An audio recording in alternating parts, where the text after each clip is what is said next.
Everybody is there.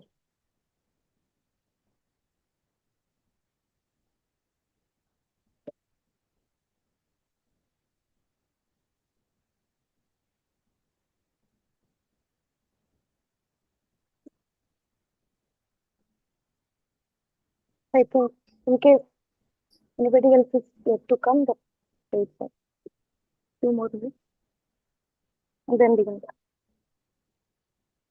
Okay. So somebody Yes, it is live now. You can good to go. You can start. Okay, so let me welcome you all to this important and interesting event. The quantum computing lab is a very interesting thing. What you are witnessing is sort of a slow transition from the noisy quantum computing to fault tolerant computing. And that is quantum everything. So we thought the right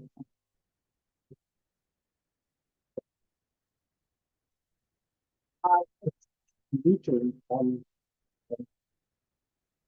the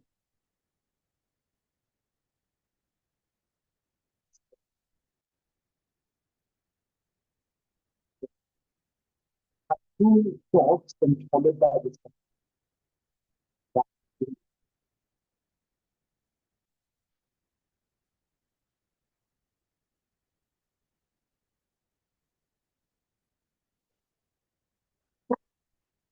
Computing.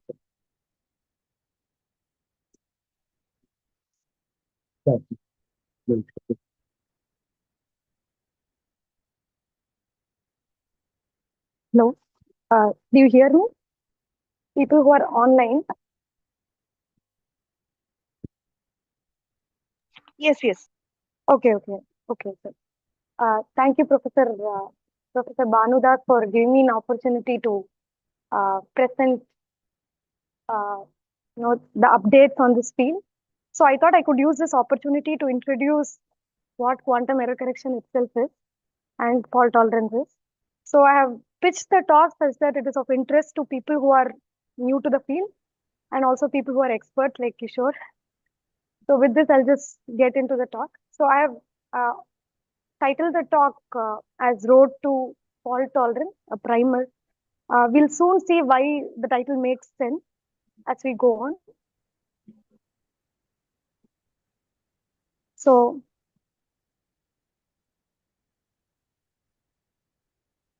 I'll first introduce and motivate what quantum error correction and fault tolerance is, and then talk about some of the research from my past and present, which is on what is called adaptive quantum error correction and fault tolerance. Then finally, I'll conclude with some recent advances in the field.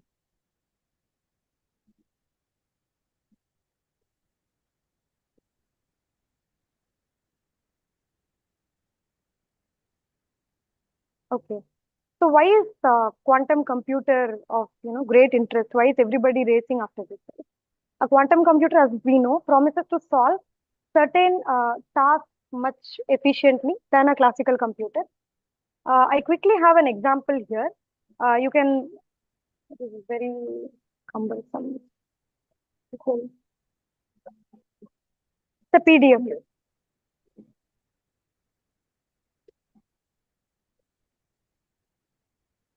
Try to.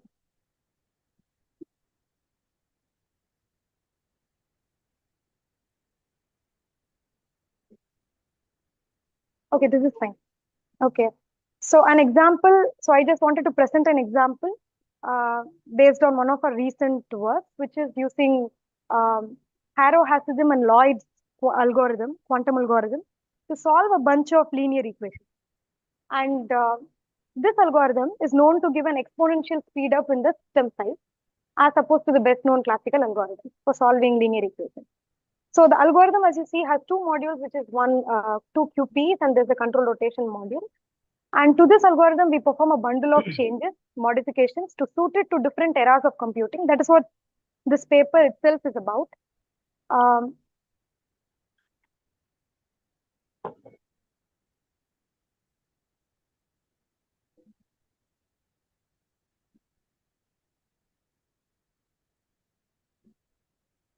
Okay. Okay. So one of the instance of running that we had, so we had some hardware run in the paper that we show as well. So we use IonQ area machine to perform a 6-qubit calculation, which itself involved some 40 2-qubit gates and 170 single qubit gates.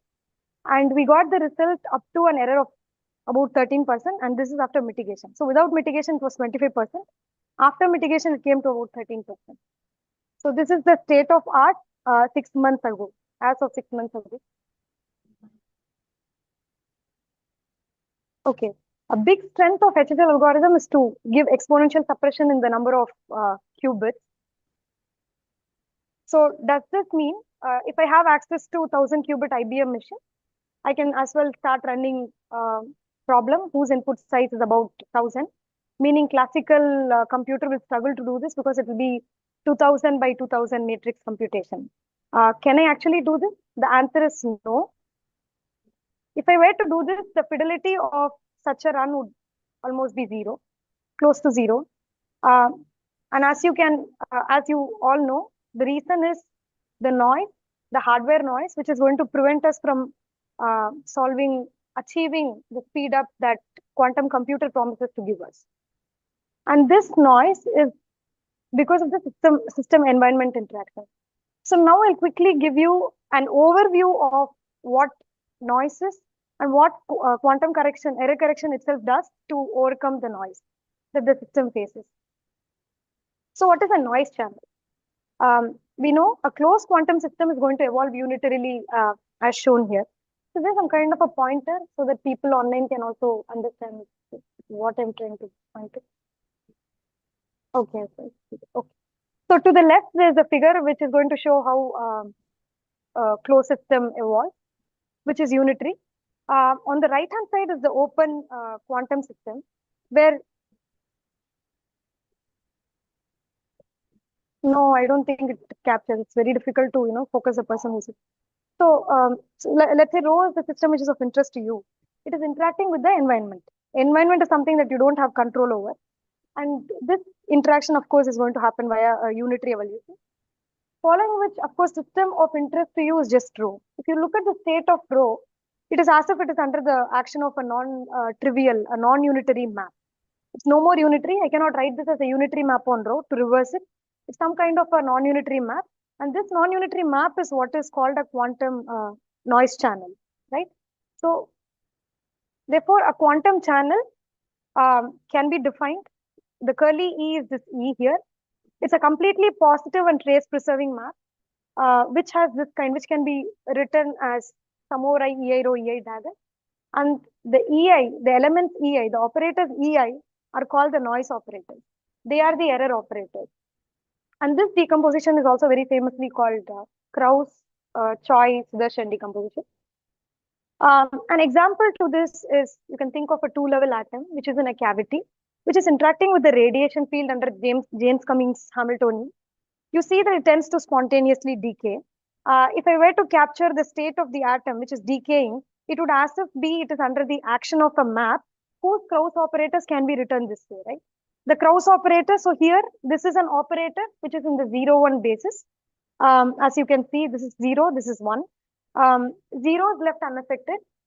Ket 1 is getting damped with certain probability, which is 1 minus p. And if you look at this operator, I'm sorry, this has to be E1 amplitude damping. This operator it's sort of non-trivial. It's going to capture the decay. It's going to decay Ket 1 to Ket 0. So your Ket 1 goes to Ket 0 with probability p.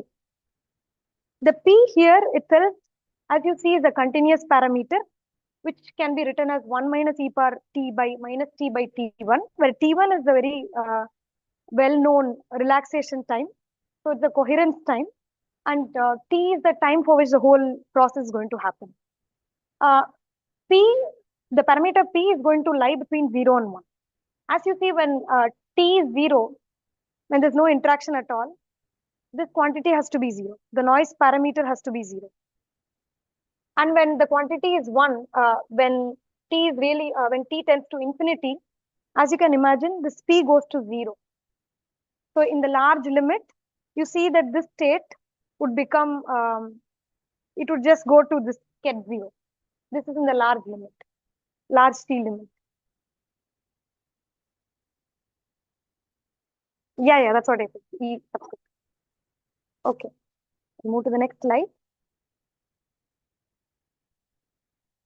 Okay, so I just thought I could quickly present a textbook example which everybody is very comfortable with and familiar with, and illustrate some underlying, throw light on some underlying important detail. So, you know, bit flip, you can think of a bit flip noise, which you have heard at some point, where there's a qubit, let's say the 0, it's going to remain 0 with certain probability, which is 1 minus p. However, with some other probability, it is going to become ket 1. Right? It's flipped to ket 1. This is with probability p. And again, you can think of ket 1, which is going to remain what it is with probability 1 minus p. And it's going to be, it is flipping with probability p. So this is the picture of what bit flip noise does. So now you can think of a bit flip noise channel, which is acting on a single qubit. So the single qubit state, let's say A0 plus B1, which is under the action of a bit flip noise, would become A1 plus B0. Right? The information that you wanted to send was something, but what you've received is something else. A bit flip noise channel can have, it has two Krauss operators where you have identity with certain probability, and the flip operator, which is going to act with some other probability P. Now I wish to correct for this bit flip noise using quantum error correction. So what I do is, I pick 3 qubits. I'm going to use, instead of 1 qubit, I'm going to use 3 qubits. I'm going to encode this information that is here by using 3 qubits, a bunch of 3 qubits in this way, which is A0L plus B1L. I'm sorry, the line here is missing. So it's supposed to be ket 0L and ket 1L. I call these bunch of 3 qubits as my logical qubit, which I write as 0L and 1L. So the information that was in the physical space, which is 0 and 1, has gotten encoded into the logical space, which is spanned by 0L and 1L, where 0L and 1L themselves are 0, 0, 0, all 1 this way. So here is quickly a picture. Here is immediately a picture that's going to tell me how I'm going to do quantum error correction. If I had a bunch of qubits, each of which were suffering from, bit flip noise channel. So this is how I encode the information into the new space, the space which is a span of these 2 logical qubits. And I call this space as the code space. So now the information A0, which is alpha 0, beta 1, has now moved to alpha 0, 0, 0 plus beta 1, 1, 1. I know this is going to correct for my error because, so there's one other point. When I say error, I refer to the 2 Krauss operators here. So this code, which is, the new state, the encoded state, which is all 0 and all 1, the span of all 0 and all 1, can identify up to single flip, which means I know each of the qubits are going to suffer from the noise channel. However, although they suffered from the noise channel, if one of them flipped, if I had the instance where one of the qubits flipped, I will always be able to identify them. How am I identifying them? By adding 2 C0 between every pair of qubits this way and adding an ancilla and doing a measurement in the Z base. This is a Z basis measurement. So 0, 0, for example, if it became 0, 1, 0 plus 1, 0, 1, you see that there is a parity change now between the first and the second and the third. So that can be, that is captured by this unit, which I'm going to call my syndrome extraction unit. The information that the syndromes give you is again fed back to another CPTP map. Earlier I had shown you what a CPTP map is like. It's fed into another recovery unit to allow you to correct for the error. So now if I've identified that this is the flip, I would know that I would again have to do an X operation on a single qubit and put the information back into the code space. So if I do an X operation on this qubit, I would again be back to A00 plus B11 and I'm done. So at the end of it, I've gotten the information. So does this imply that, I can always error correct for all for the continuous values of P? The answer is no. And if you carefully again look at it, I've said that the noise is only acting on the 3 qubits which are encoded here. I'm not talking about noise which is acting probably here after the C0, after this C0, after this C0, nothing. So error correction is going to assume that your syndrome extraction procedure and the recovery procedure are all noiseless.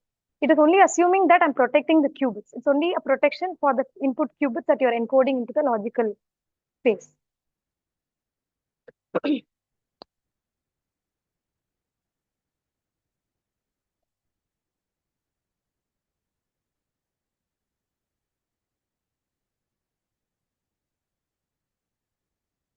So they entangle with the, it will not collapse. So that's another important thing. When you do the whole, all the procedure that you do, the syndrome extraction recovery, it should not ruin the space, right? It should not ruin the code space where you put the information in. So it won't entangle, it will entangle with the ancilla qubit. It will not entangle, it will not ruin this information. So for example, if I had 0, 1, 0, your ancilla qubit will say 1. And this is 1, 0, 1, it will be 1. You see, I've again gotten back the code space information.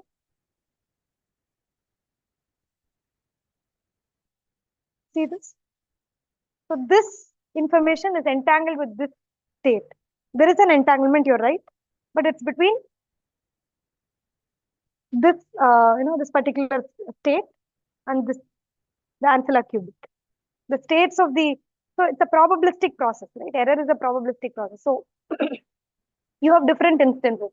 This could occur, there could be some other possibilities. Each one will be entangled with the ancilla with the corresponding, syndrome information. So it is not ruining the state itself as such. So I'll present some of the takeaway points. Bitflip channel, so the bitflip encoding allowed me to correct only for single qubit flips. So although the noise channel was acting on all of the qubits, you would have had all the possibilities where all the 3 qubits flipping, 2 qubits flipping, and just 1 qubit flipping and nothing happening. Of all the possibilities, bitflip only corrects for errors up to order P, where you can correct for errors up to a single flip. So this is one take home. The other take home is, if you look at the state that you receive after your QEC, you see that the fidelity or the overlap of the state with the initial state goes as 1 minus 3p square. Okay. If you just look at this state that you get here, this state, if you do an overlap, because I want to receive the state without error, right, in an ideal way. So I want to compare my final state with the initial state. I do compare, and then I see that with this error correction procedure, the fidelity goes as 1 minus 3p square, whereas without QEC, if I simply transmitted a bare qubit, which is suffering from bit flip noise, it would go as 1 minus p. So this tells you that it's not that always you can win over the noise. So there's a certain regime in which your QEC is going to be active and it's going to be helpful, right? So you see that range for this particular way of information processing using your 3-bit flip code is 0 to half. So long as your noise parameter is below 1/2, you always see that your error correction wins over the bare transmission. But if your noise is really larger than this, it just means that all the other kinds of flips, 2 flip, 3 flip, which your code cannot identify for you, allow you to correct for, will be dominant, and therefore you don't correct for them. You tend to fail despite QEC. It's not that there is error and then you always keep correcting. No, there's a range and there's limitation, there's constraint within what you want to do.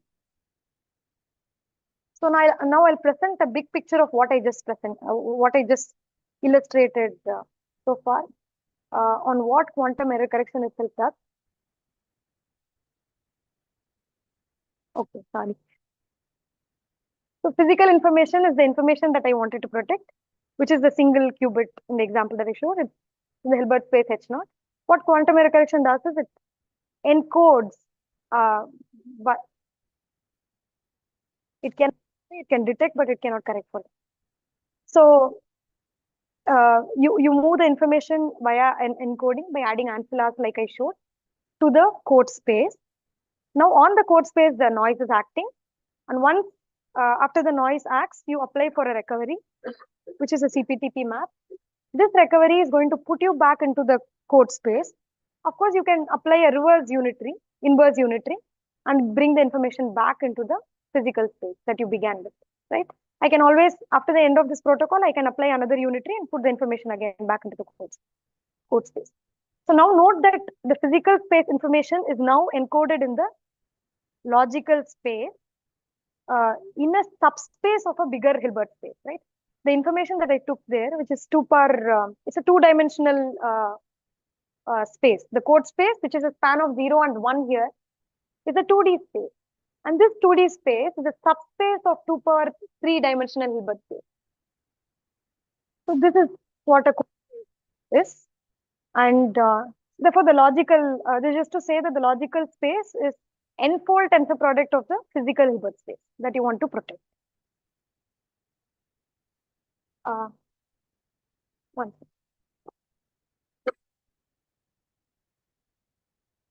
So there's some point that was an assumption in QEC, which is to say that the gates are all noiseless, right? I can have noise acting here. I can have a flip acting here. If that's going to act, this is not going to protect you, because it just means that you have more errors than what the code itself can correct for. So now how do we handle that?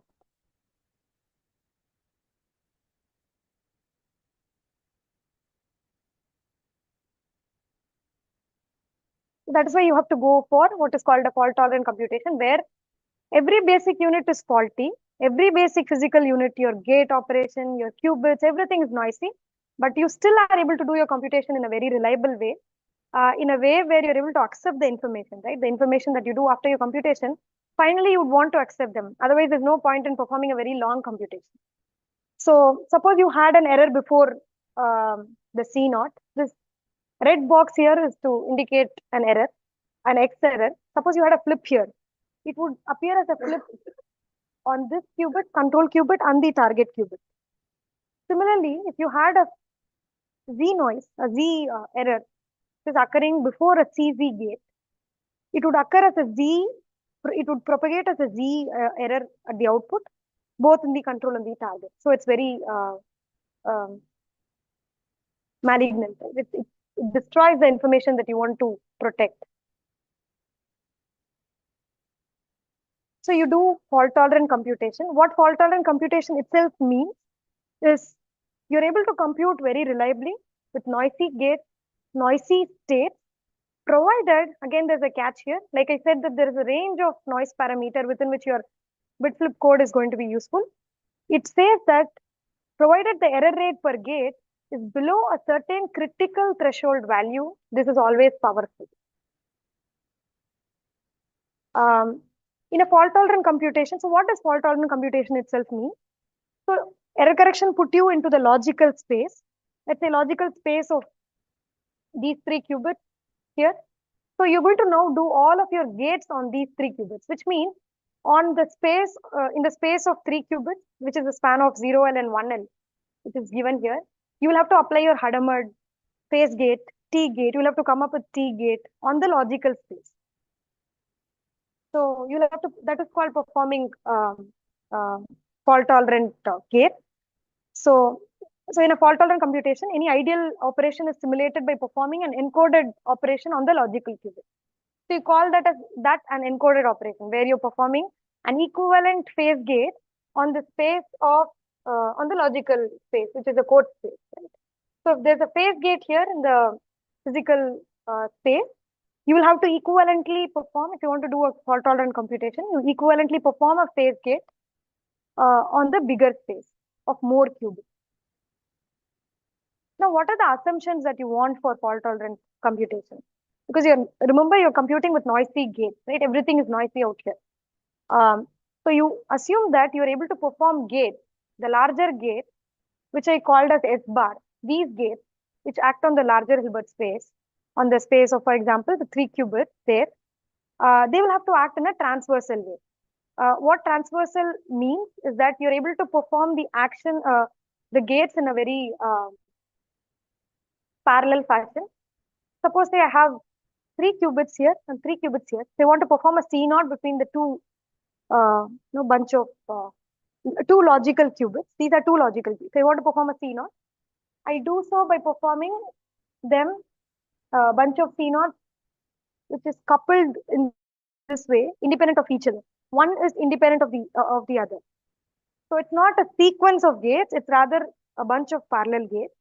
This is very important because if you have an error here, it will only propagate as an error to one qubit in the other logical qubit, to one physical qubit in the other logical qubit. You have two logical qubits, one here, one here. So an error here will propagate here. It is not propagating to the other qubits in the other logical qubit, other physical qubit within other. So it is sort of segregated and separated out.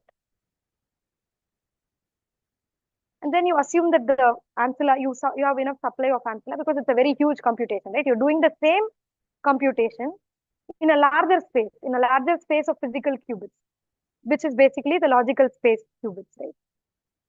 And you assume that the faults acting collectively on many qubits is now suppressed.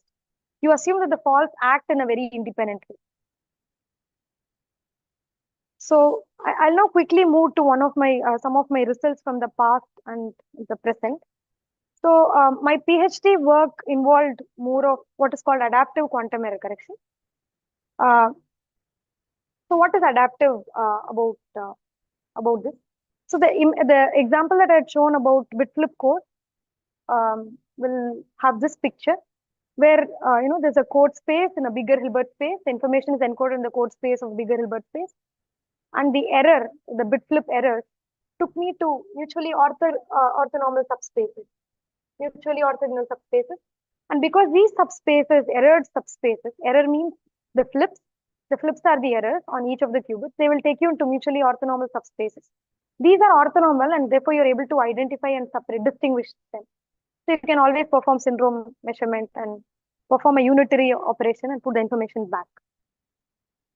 As opposed to this, so this is a very tight condition, right? If I have to look for an error correcting code, I will have to look for it in such a way that it is always under the given set of errors, it should always map the errors into orthogonal subspace. This is sort of a very, yes, the boxes correspond to subspaces, which is like the span of different set of vectors that you get because there is for example, a flip occurs, a single flip occurs. So I can write what these boxes are like for single qubit case, for the bit flip case. So these are like the span of 0, 0, 0, 1, 1, 1, 0, 1, 0, 1, 0, 1, 1, 0, 0, 0, 1, 1, 0. So this is like each of the boxes, they correspond to different flip errors, right? The span of vectors, it's a subspace. So it must be a span of some bunch of vectors. So it's a span of each of the boxes is like the span of each of these set of vectors. Of course, these are orthonormal, as you know. That's what I'm saying here. And therefore, you can put the information back. But as opposed to this, this is a very stringent condition, right? It's a very stringent. If I ask you to look for a code which does this, it's going to be really tight and very stringent. So as opposed to this, the question that we ask is, can we relax this condition, say that the boxes are not overlapping, boxes are not orthogonal anymore, but still they get mapped to overlapping subspaces, yet allow you to recover the information back with certain, in a very comparable way, in a way comparable to what this kind of a code does. So the answer to this question is yes. And this was already found in around 2000s, early 2000s by, the reference is not here, it's by Debbie Long. There's work by Debbie Long who introduced this kind of code, which satisfies this condition. And this code is approximate in this sense, and it is adapted to a certain type of noise channel, which is the amplitude damping channel, which I showed you in one of the early slides. And the code itself is it's in the span of these two vectors, which are represented by a bunch of 4 qubits. So this code can correct for amplitude damping channel, and it is also an approximate code. So a very good example, another good example for this picture, which is called a perfectly correctable code, the one that perfectly correctable code would satisfy, is what Nielsen Chuang textbook says, which is a 5-qubit code.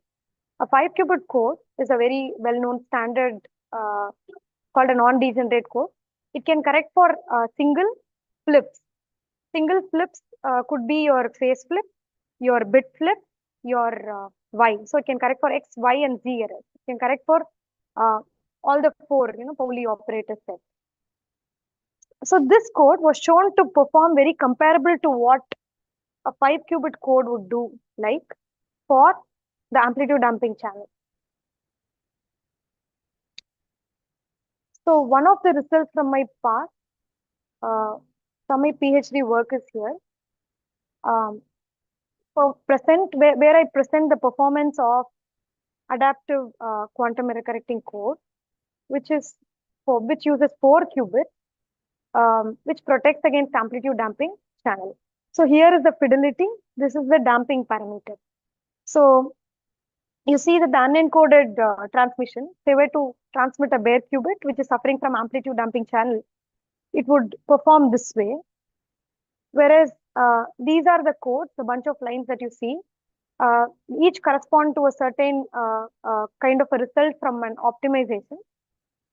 And each of these codes perform, as you see, much better than a single qubit transmission.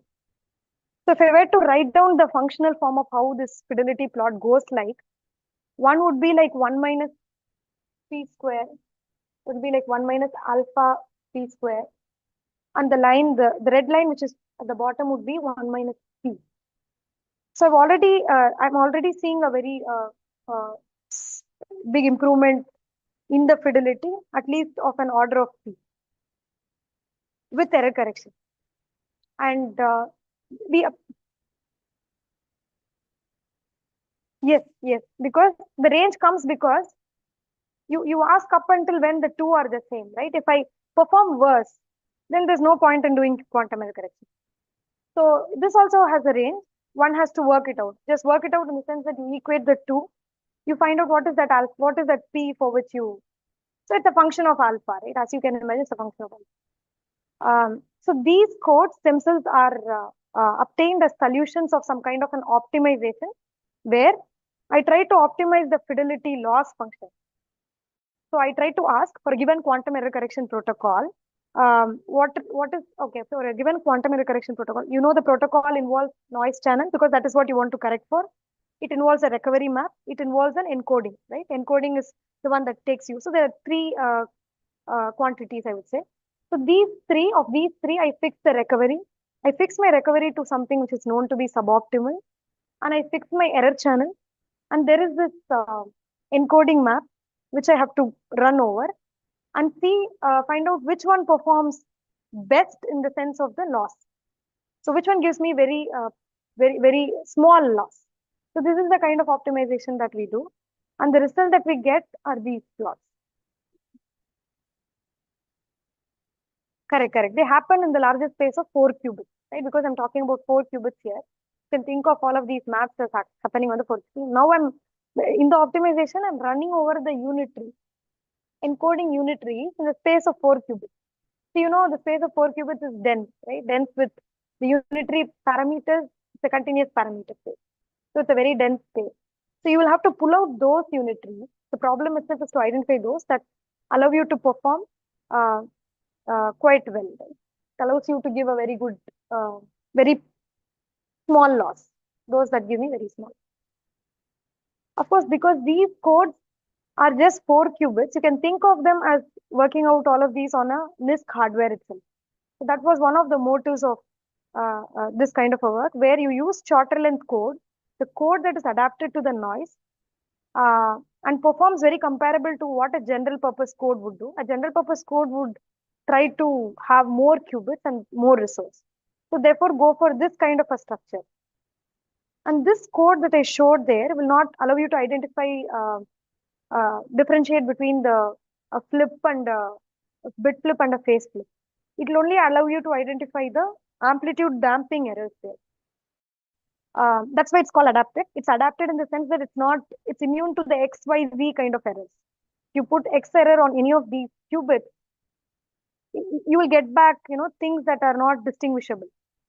This will not allow you to correct for XYZ, but it will rather correct for just a bunch of amplitude damping errors. So now, after that particular work, the immediate question that we had was, can we go for fault tolerant computation for this particular code, which is adapted to the amplitude damping noise in a certain way? So just to point out, amplitude damping channel is not a trivial channel like a Pauli channel.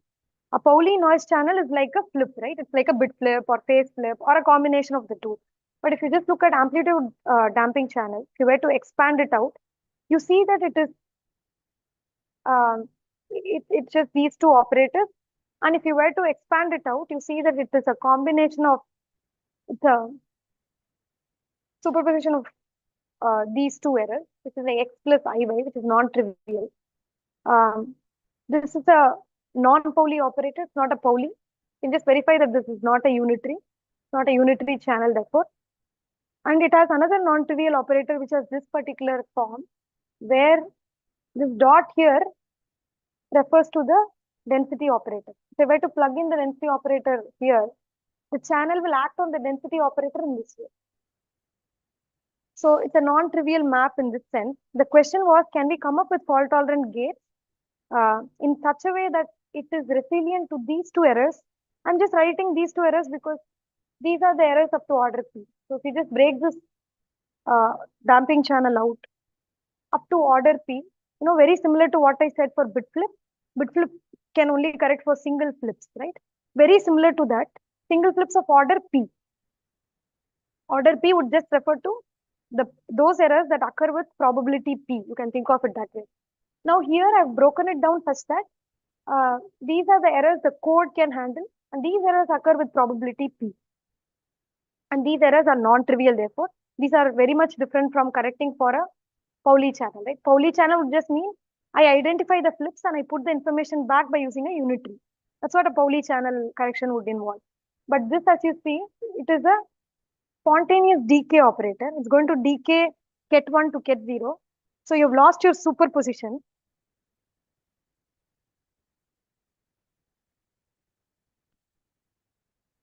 So you've lost your superposition. You have to identify which of the qubits decay, and you will also have to rebuild the superposition. So it's non-trivial in that sense. So these are the errors the code itself can handle. If I had a single decay, a spontaneous decay operation on any of the qubits, then it is always identifiable by the code, which means the code without an error. So as you see, there are three errors here. One is identity here, the other one is the E1, and the third one is the FZ. So identity, as you know, will do nothing to your code space. It will leave your code space unchanged. So you're done. Now, the other errors, E1 and FZ, if you look at E1 error, which is the spontaneous decay error, right, on any of the qubits, it will put you into, again, a bunch of mutually orthonormal subspaces, as you can see here. These subspaces are orthonormal to the space of the original code, right, original code space. So all of these, in some sense, are perfectly orthonormal, but under this particular error. It's not orthonormal under XYZ error. I'm saying it's orthonormal under these errors. So what one has to do to correct these is to rebuild the superposition and find out which of the qubits have flipped. So I was talking about fault-tolerant transversal gate. For the particular choice of code that I picked there, we found out that one can have a fault-tolerant control NOT gate this way and a control Z gate this way. So what are these gates? These will do the action of, what your C0 will do on a physical space. So they have to act on the logical space of 0L and 1L. And they'll have to perform equivalent to what a physical C0 would do on two physical qubits, right? So these two turned out to be transversal, that is the two encoded. You need, of course, the set of universal gates for your computation, right? On the logical space, if I were to do my computation, It'll have a Hadamard, it'll have an S gate, T gate, and it'll also have a C phase or C naught, right? I need a 2-qubit. I need these rotations, the discrete gate set with which I do my computation. So we found that the C phase gate in the space of, the 4-qubit code that I wrote there, the C phase gate turned out to be transversal and C naught also turned out to be transversal. But C naught did not work for us. It was not fault tolerant. And C phase turned out to be fault tolerant because the set of errors that the code is able to handle, for example, the E1 error that I showed you in the previous slide, E1 error here propagated to an E1 here and an E1 here, which the code was not able to identify and correct for. That's the idea of error correction, right? That's the idea of fault tolerant computation, that you keep adding those gadgets on the logical space in such a way that you're able to identify and correct for errors recurrently, like repeatedly. You're able to see where the error has occurred and correct for it. See, identify errors and correct for it. This was not possible because it was leading to more errors than what it would accommodate. Whereas this one sort of fell very nicely into the domain, that it allowed to propagate errors in a very controlled way, and one could also correct for these errors. And these are the transversal gates, right? As I said, you have 0L. Let's say you have this is the logical qubit. This is another logical qubit, which is made of 4 physical qubits. It acts on the errors in a very independent way. They don't spread out the information to the other gate, other qubit. If I had a bunch of sequential gates, one error here is going to affect the final output, right? As opposed to that, this is what is more desirable. Kind of a structure to your gate is more desirable. So this is how we perform fault tolerant computation in the space of 4 physical qubits, which is my logical qubit, which is protecting against amplitude damping channel. So here is an easy an error correct. So this is what we call a memory unit. When I say memory, it is going to protect the bare qubits, right? The logical qubits alone. And this is a fault tolerant computation unit where you perform a certain gate, which is the C phase gate, and you supersede and proceed with the error correction unit here and there. So every now and then, as I apply my gates, I keep adding my error correction units so that your errors are removed from the system and you keep things under control. So that is the whole idea of fault tolerant computation.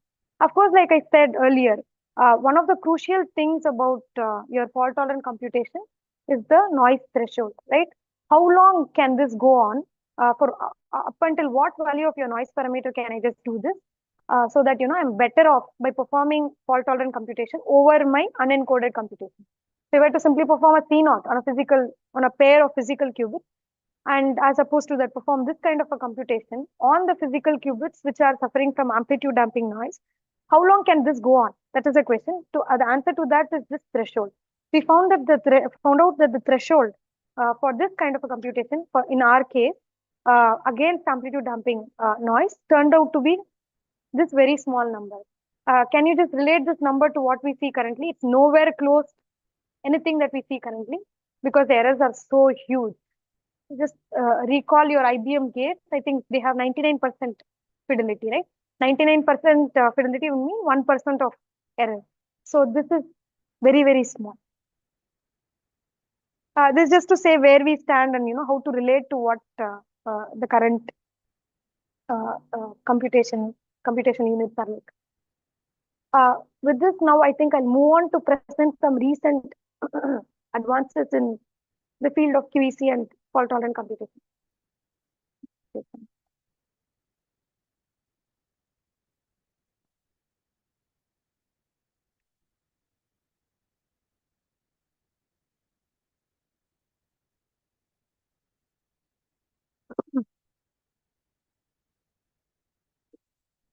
So like I presented, the eventual goal would be to reach a very low error rate, right? I do my encoding.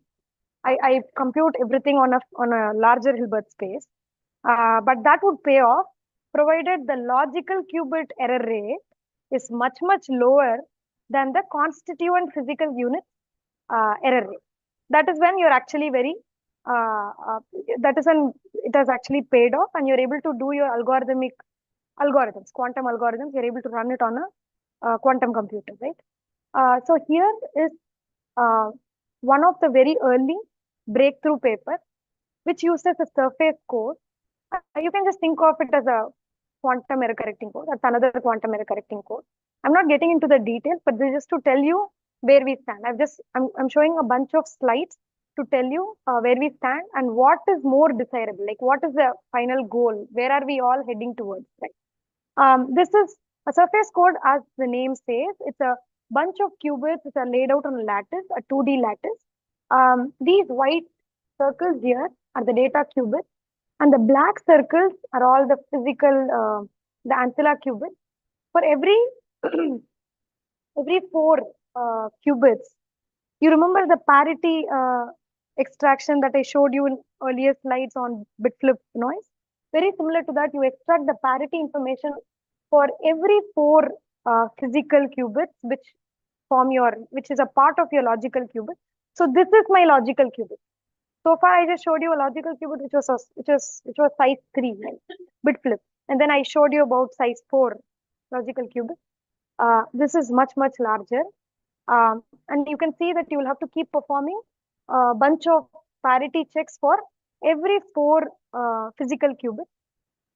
You do X measurement and you do Z measurement. That will tell you what is the parity of your X and Z for those particular 4 qubits.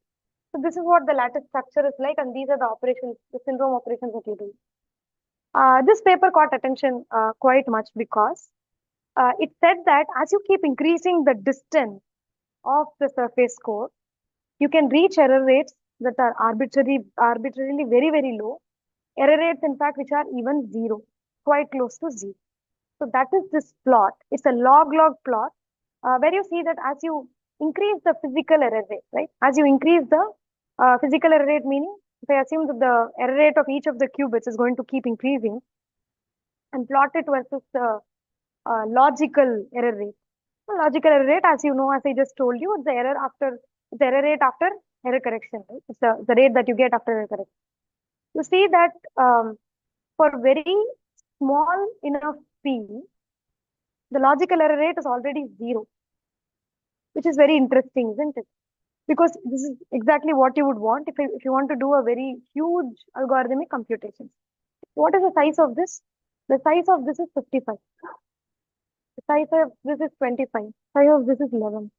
So you'll have to keep progressing. So as you increase the distance, as you increase the size of the grid, the logical error rates get exponentially suppressed, which was sort of an interesting phenomenon that people observe. And that is why the whole race is towards building these kind of codes. And the formula for this the logical error rate is here, where you can see it goes as p power d, where d you can think of as a distance d, which is the size, which corresponds to the size of the square of this surface code. As I increase my d, this is going to keep getting more exponential, right? So it means my error rate is going to become lower and lower and lower, which is what I would prefer, right? And to go to this level, you will need at least a physical error rate of about 10 power minus 2. So it was noted that one at least needs 0.57% of error rate per physical gate to be able to keep scaling up and achieving all of this. So following that theoretical paper, now what are the advances, right? What are the experimental results that we have? So here is one result from one of the recent works, which is realization of an error surface code with superconducting qubit. This is by Phan's group. Remember, this is Phan's group, and it uses a 17 qubit surface code. You know, the 2D grid that I showed. It uses 17 many physical qubits, and the 2 qubit fidelity they got was 99.2%. With this, they increased the lifetime of the logical qubit to 64% from 35 microseconds. Sorry, 64 microseconds. They double the logical qubit lifetime. So when I say double the lifetime, it happens by performing error correction, right? Because with error correction, I told you it goes to p square. Now, if you plug into the formula that I had shown earlier, 1 minus e power minus t by t1, you just plug into that and ask what is the t1, the corresponding coherence time. T1 is the coherence time.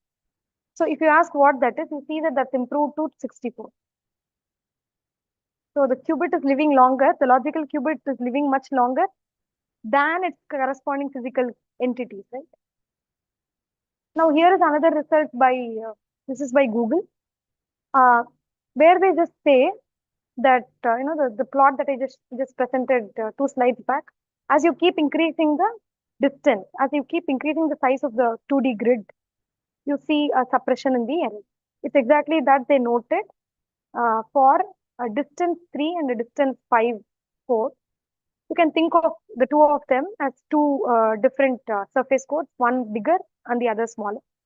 This is a smaller surface code, this is a larger surface code, slightly larger. And as you see that the error rate is much lower for the blue curve as opposed to the red curve.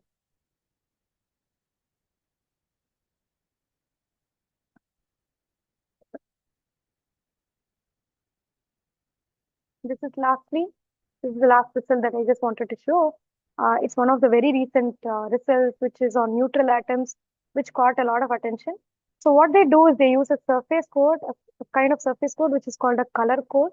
And they try to perform, they try to do many things, of course.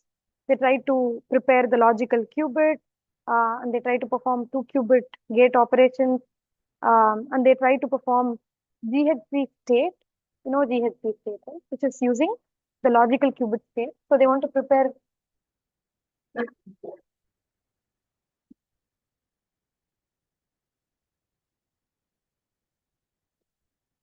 This is the kind of state that they want to prepare.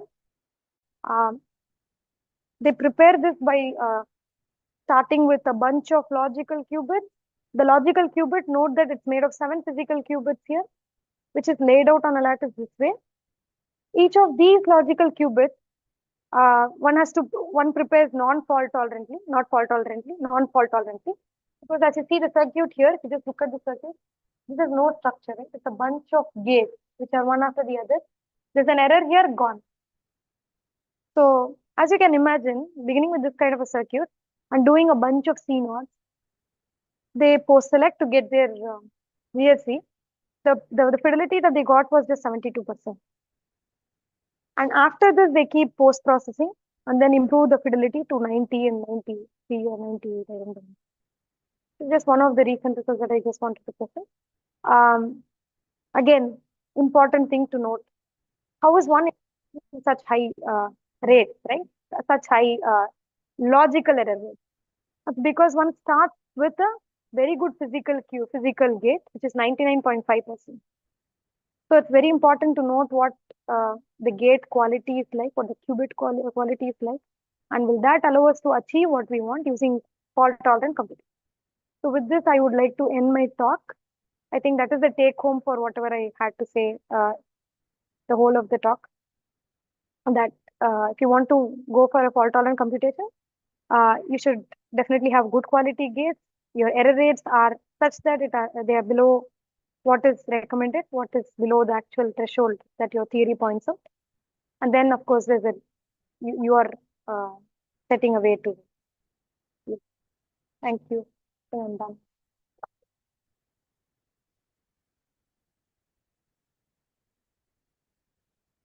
Yes, it looks like.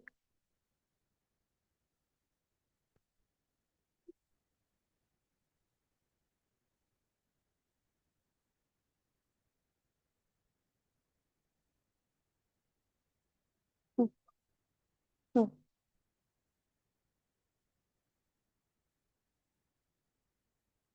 Hmm. Each gate operation,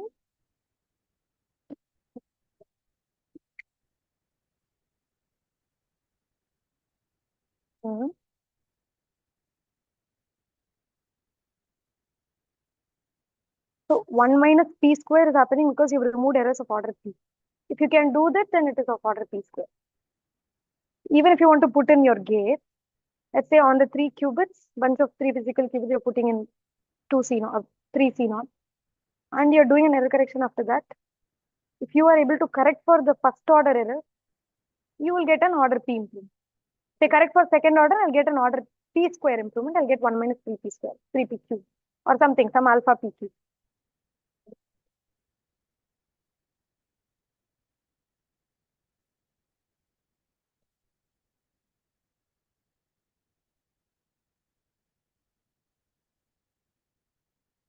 No. Without QC, you never expect to get any order P square, PQ, nothing like that.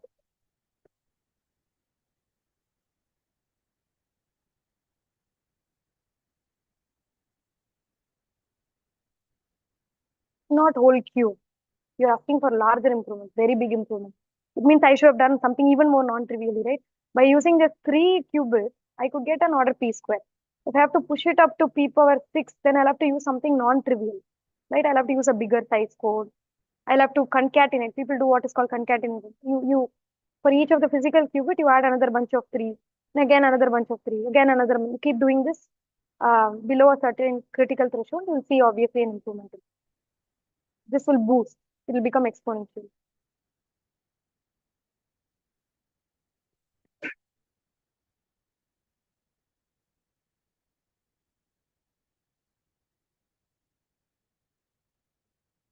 I have not come across arbitrary Pauli in the sense other kind of other combination, some other non-Pauli kind of combination. See, depolarizing noise has X, Y, and Z. So the best is to use this 5-qubit code, 7-qubit code, the standard stabilizer code. They are already adapted, no? Depolarize. So in the sense that you're adapting for the errors that the underlying channel has. So depolarizing has X, Y, Z. So what you would generally pick is a standard stabilizer code, which can already identify X, Y, Z. So in that sense, you adapted. For example, the 3-qubit 3-bit flip code is adapted to the X error.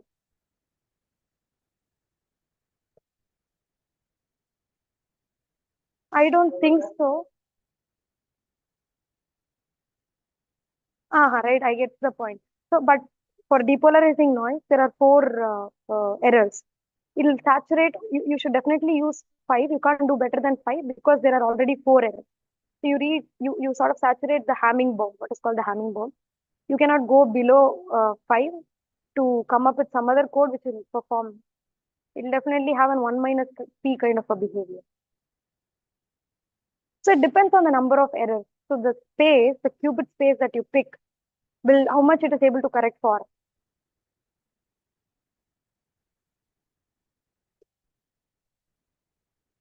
Slightly better, maybe that you can. Slightly better than 1 qubit, that you can do. Meaning, if you have a 1 qubit line, you want to slightly do better than that and use 4. Right. That you can do. That you can definitely do.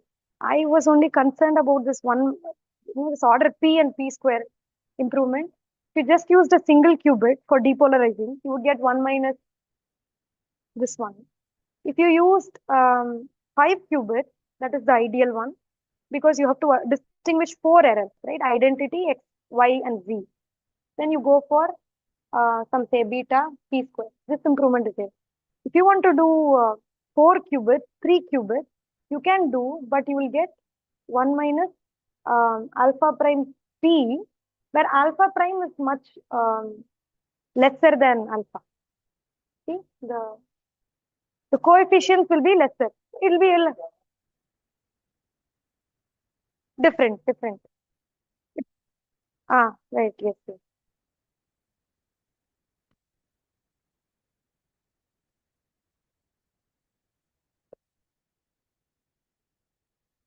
Yeah, because it is able to perfectly correct for your amplitude damping. See, usually people, any arbitrary error can always be discretized as Pauli error. Can always be broken as alpha X, beta Y, gamma Z, right? So people generally resort to the stabilizer kind of error correction. The kind of codes that can identify and distinguish the Pauli errors.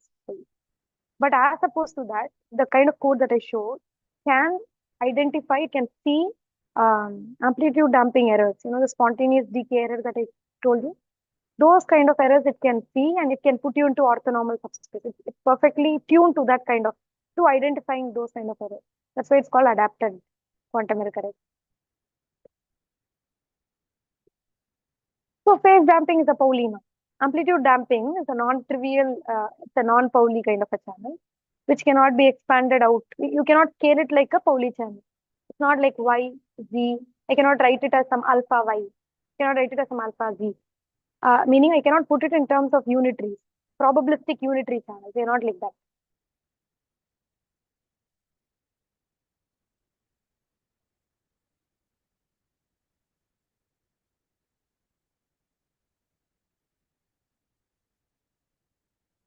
Unital ones.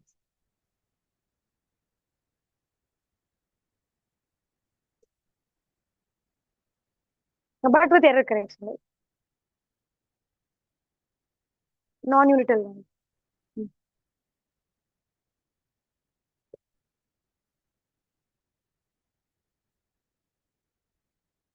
Um,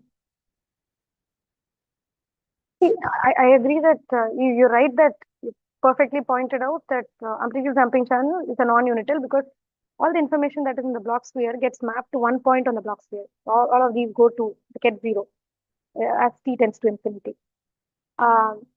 But the noise channel, because it's non-unital, the way it is, it's sort of non-trivial, right? You cannot expand it out. So the kind of code that we pick, which looks very similar to the bit flip, but it's more than bit flip. That particular code is more adapted to this. But for unital noise, they usually come out as probabilistic Pauli channels. So unless there is a theorem that says if you have only Pauli kind of channels lead to unital, and again corollary of that. If it is unital, then it has to be always some kind of a theorem which says this way. So therefore, because it's Pauli, and there are very well known codes in the literature which perfectly attack the Pauli kind of errors. So you don't have a non-trivial code for that kind of an error. For example, this is see, Pauli is something that's set in our minds, right? That it's a unitary, it's a Hermitian. So if you just look at the bit flip code, it's adapted to the X error. It can perfectly identify and correct for one X error. So very much like how the adapted code that I showed sees the amplitude damping error. The bit flip code perfectly. Similarly, phase flip code, you can get this rotated version of the bit flip. This one. So this is adaptive phase flip code. I can call this an adaptive phase flip code. It perfectly sees the phase flip and corrects for it. Of course, there could be more than this code that even, are, if I do an optimization, do a run through the whole space of the unitaries in the 3-qubit space, maybe there are other combinations or other non-trivial codes which do good for defacing and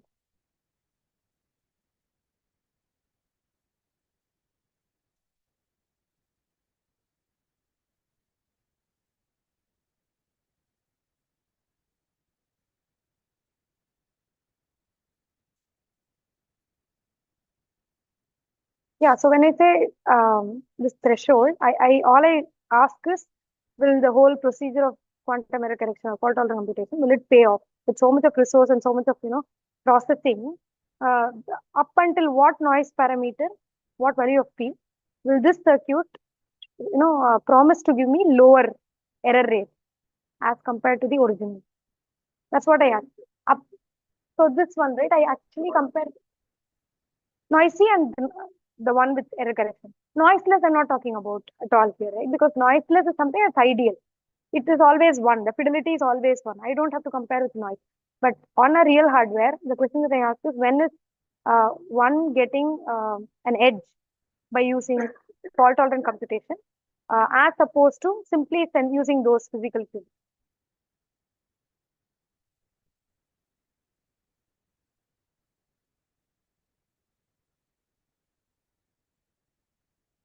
I think people online, uh, they have questions.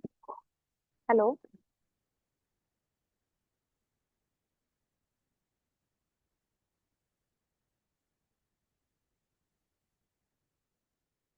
Hello. Okay, there are no questions then.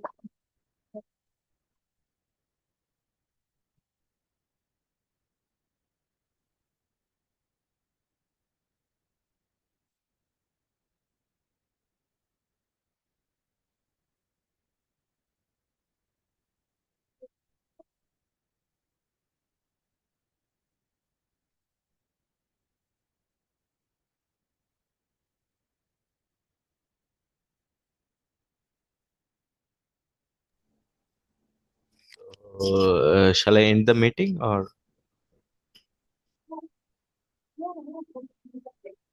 sorry? No, please Okay, don't. okay.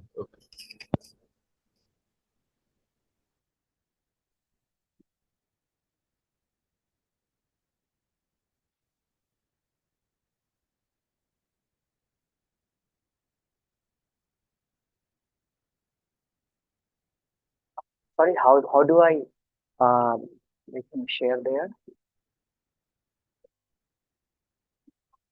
So you join with your meeting code on your Okay, laptop, okay, right? Just share the screen.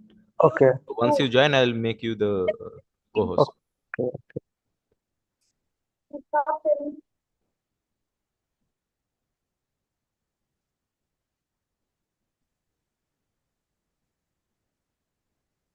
So Yes, you can now share your screen.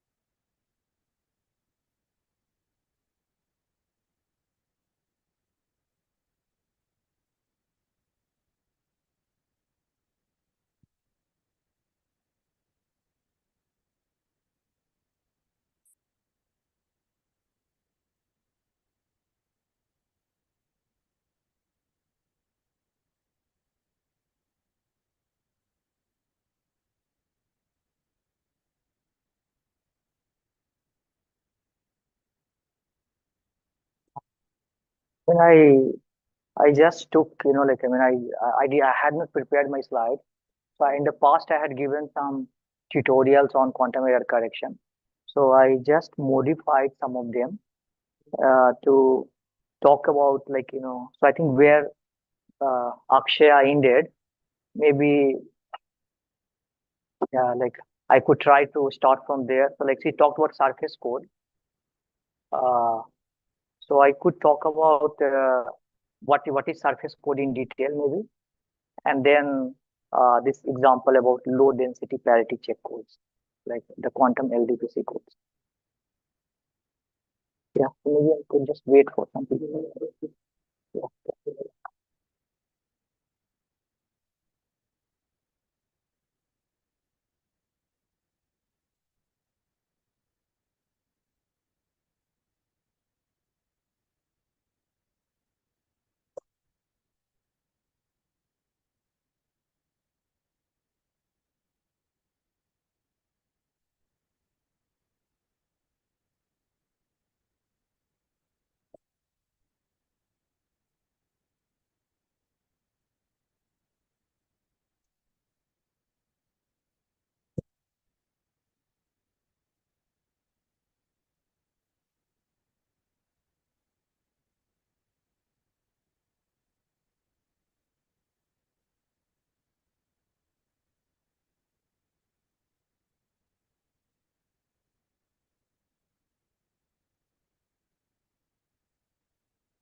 Yeah. Yeah.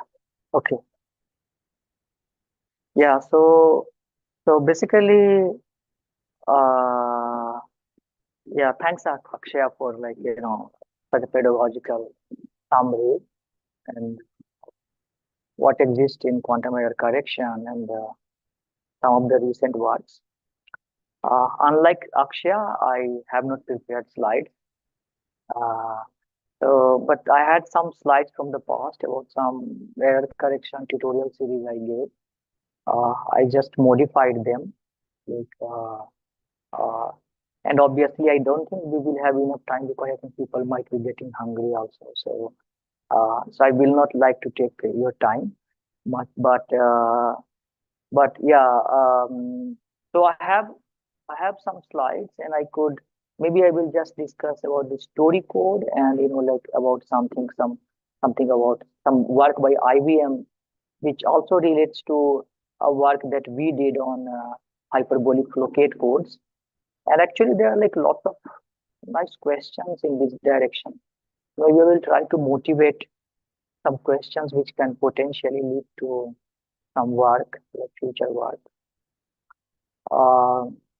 So Akshaya touched upon, I think, many things, and she also discussed about surface code. I will try to maybe delve in detail about what a surface code and give one example of one surface code, which is like Tori code. And surface code, though they have been very popular, they have their own limitations because they are on a surface. And because of the constraint that you have to put them on a surface, uh, mm, they do not have like so given quantum error correction code, it has certain parameters, and the parameters are not as great as we would have wanted coming from classical community. So in classical error correction, like there are these parameters n, k, and d that people talk about, where let's say you have n bits, which you use to encode k bits, and the distance that you have is d. Now, higher the distance means higher the number of bits you should be able to, detect. So let's say, as like Akshaya was telling, you can use some kind of a repetition code where you have a, can I erase? Like, yeah. Yeah, I mean, like, and I don't have like plan to finish things and all here. I mean, some slides, and I will go through it. But yeah, please ask along the way, and maybe, I mean, there are many open questions in this direction, so maybe we could try to come up with more open questions, yeah, like through discussion. So so basically, let's say the idea of error correction is to like as Akshaya mentioned, like use redundancy to protect information from noise. So let's say you have some information like 0 bit, you encode it like 0, 0, 0, 1, you encode it 1, 1, 1.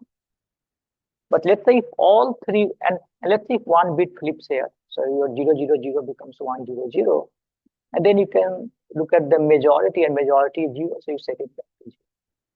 But let's say if two of them flip, it becomes 1, 1, 0, then you will set it back to 1, 1, 1, which is a logical error, because it was initially 0 and 2 bit flipped, and you managed to set it to a logical value which was not the intended value.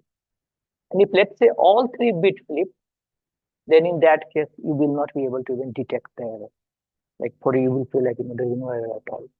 So the distance of a code is number of error, like single bit error, let's say in the classical case, that can happen, such that you cannot even detect the error. And you are using 3 bits here to encode one logical bit, and your distance is 3, so it's called 313 repetition code, because you are repeating. There are more interesting family of codes in the classical literature.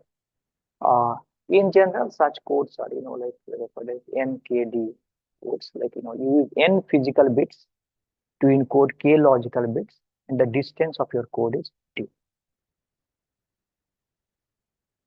Now, ideally, you would want your distance to be as high as possible, because that means it can protect you against larger number of bit flips.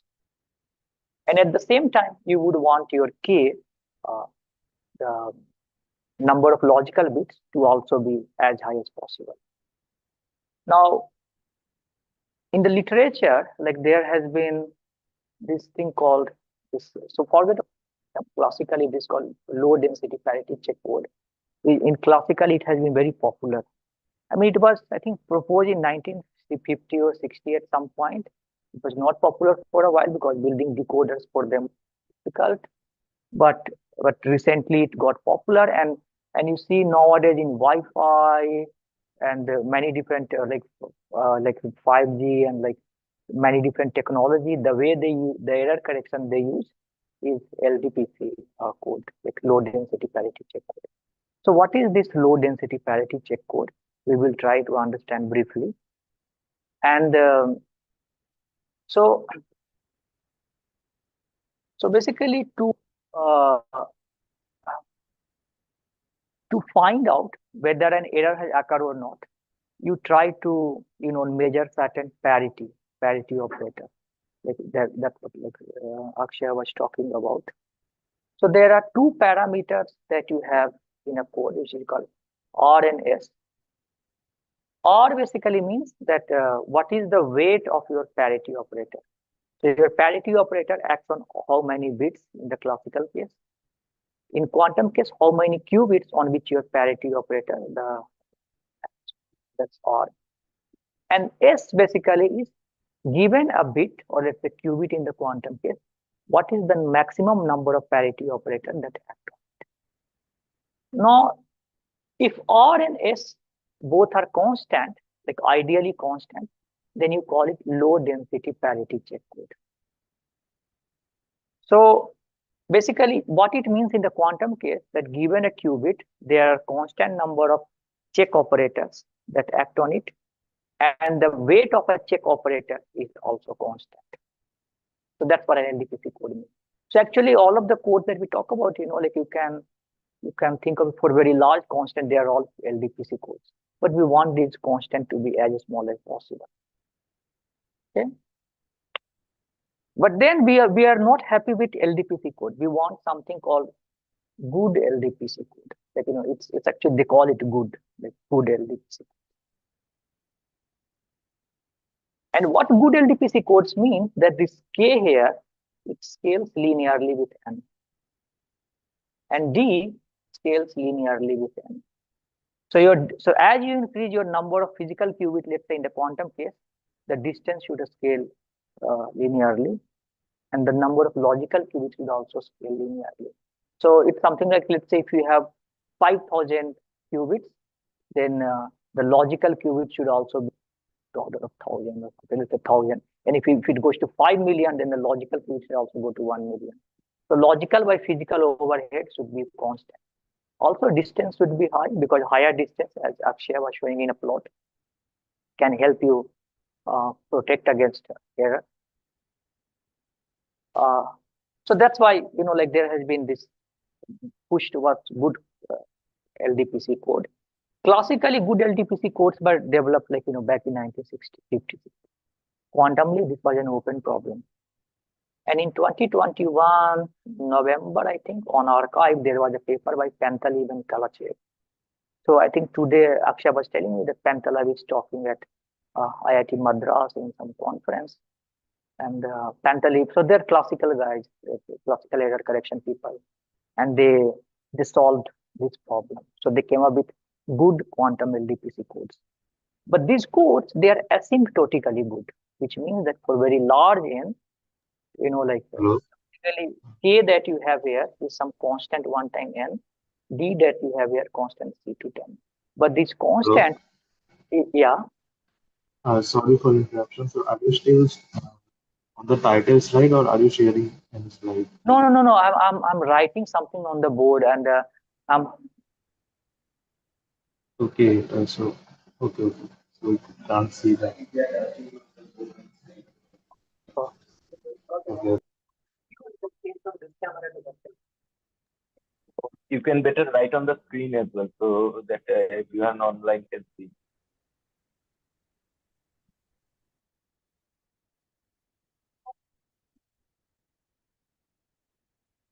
Yeah, maybe I can write here on the.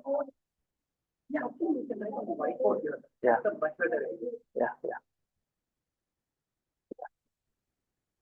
So where is the pen for the here?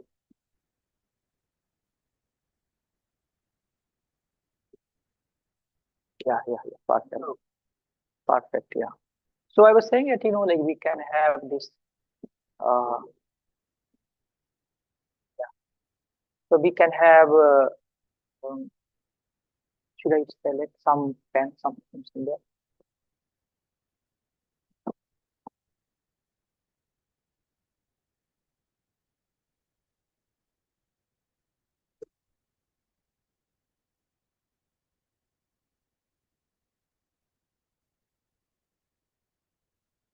Like other option is that I can join from my iPad and I can write on my, I just shared there. Yeah, yeah.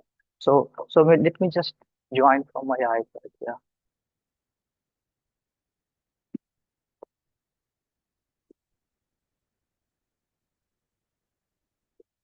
Yeah, I think this will be much, because then I can share slides also right on that and will be much more easier.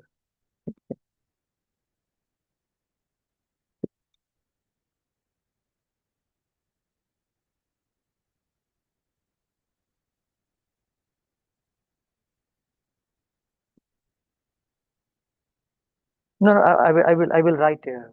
I will write on here. Yeah. Like I just need the permission to, like share.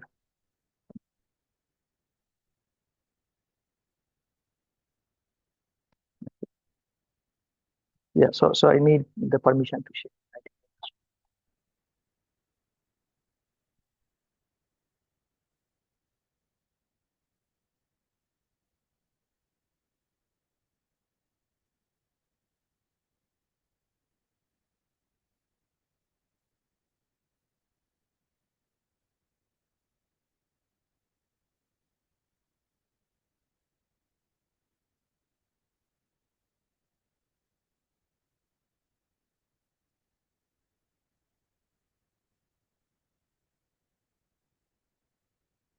Yeah, like I joined from my iPad, so like maybe it will be called.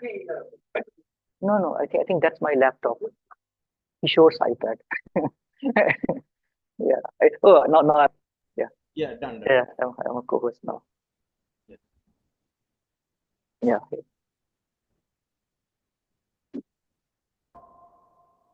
Okay, perfect. So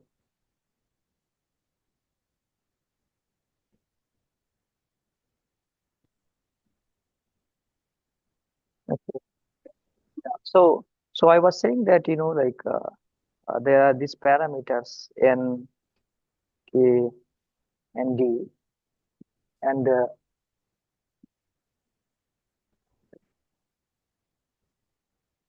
no, it's okay. Okay. So we have N, K, and D, and ideally we want, like K should be, like proportional to N, and D should be proportional. So they should be linear in N.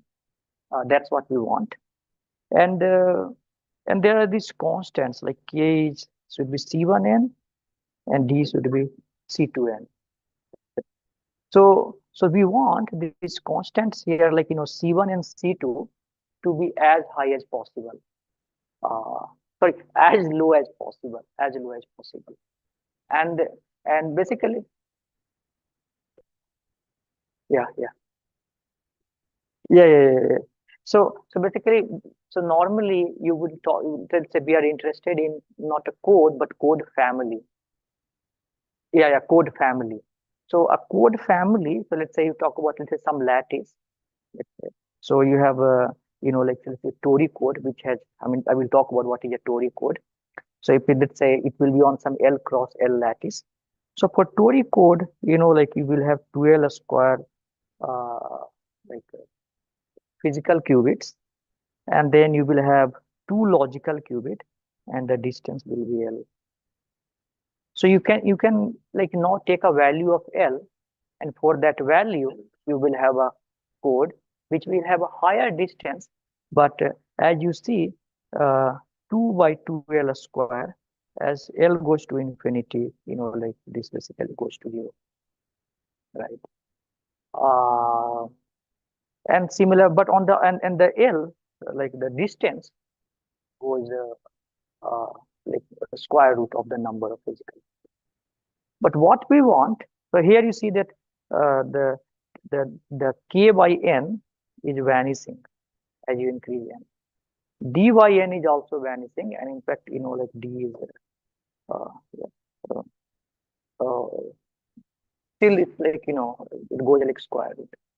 Now there are bounds like the Pauline Terhar bounds, and like many people have done analysis where they can say, given some code, like a surface code, actually you cannot do better than this.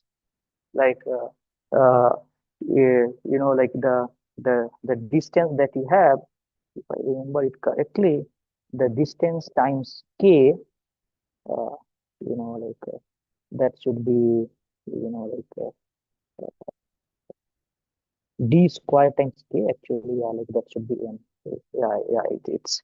It should be like this. So you see the Tori code already like saturates it. Like it's L square times A, or D is L, so L square times 2 is 2L square. Like it's saturated. And so you can develop a surface code where you can increase your distance, but you will suffer in logical qubits, number of logical qubits. Or you can like you can play around it. You can decrease distance, but your logical qubit can increase, and so on. But these are fundamental bonds you can, because the reason is that they're on the surface, and we call it. So I was talking about, but you can talk about more general family of code called like low density parity check codes. And for this code, I had written there. There are two parameters. Actually, I didn't like screen share that. Other maybe let's just go through this code, LDPC code. So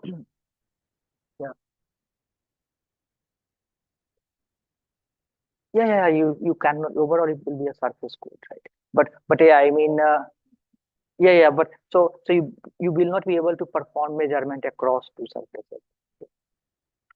So let's say so there was this paper recently by Sergey Bravy and Drew Cross, like these people from IBM, like last year, and they could so, and there was a Quantum Magazine article that new codes could make quantum computing 10 times more efficient. And what they did is they used LDPC, quantum LDPC codes instead of surface codes.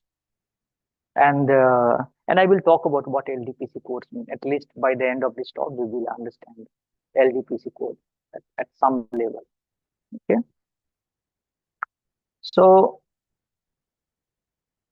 basically, what they show that as a concrete example, this is from the abstract, we show that 12 logical qubits can be preserved for 10 million syndrome cycles, which means like there are certain cycles that you perform, and you can preserve them for 10 million syndrome cycles using 288 physical qubits in total, assuming the physical error rate is of 0.1. So like Akshay was saying, currently we have 99.95%, 99.9% physical error rate.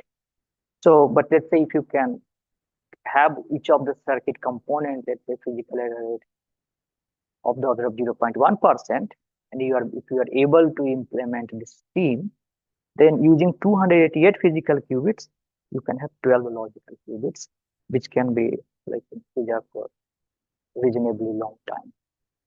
Which can be good for implementing fault tolerant algorithm. So try to see like what LDPC codes mean. So in LDPC code basically means low density parity. Actually, like it comes from parity check matrix. That should be low density matrix. But what it actually means, like in terms of like operationally, we will see it here. It means the number of bits involved in each check and the number of checks acting on each bit are bound by a constant for all members of the code. So that's what like you will have two parameters R and S, and we mean that both R and S, they should be bound by a constant. And actually, you have like Wi-Fi, 5G, whatever, they are all error corrected by LDPC codes. So in 2014, I mean, none other than Daniel Gottman He suggested that we could have fault-tolerant quantum computation with constant overhead. So we'll talk about polylogarithmic, or suggested maybe we can have just with constant low overhead. Maybe we could have quantum fault-tolerant quantum computation. And he suggested maybe we could use a quantum low density parity check code, and maybe we should like try to find out a good quantum LDPC code. So basically, he say this is from the paper by Daniel. It says an NK stabilizer code is a RC LDPC code. If there exists a choice of generator, whatever, there are certain lines. What it basically means that the weight of each of the check matrix, like the check operator, is R, upper bounded by R, and the number of like check operator that act on a qubit, that is bounded by S.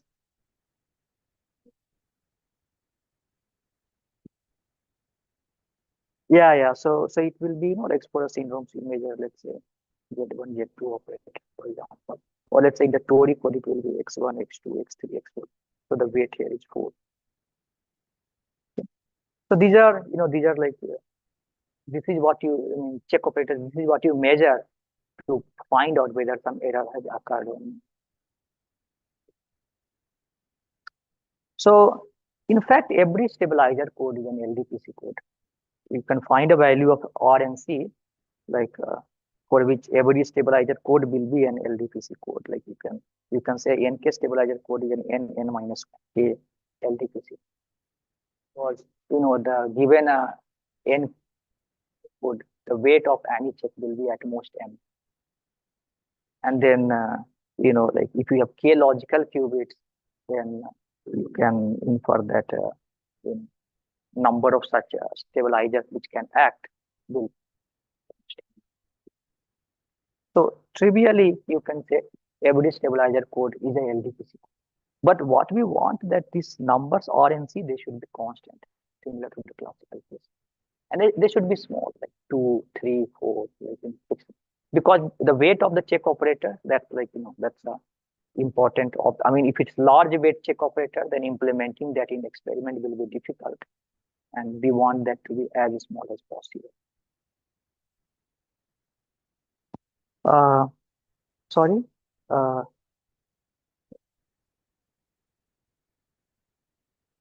Yeah. So there will be a so like we will discuss it. So normally it will be a parameterized. It will be parameterized.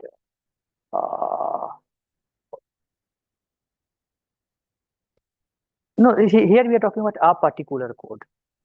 So but when we talk about a good LDPC code, we talk about for that we talk about like a family of LDPC code.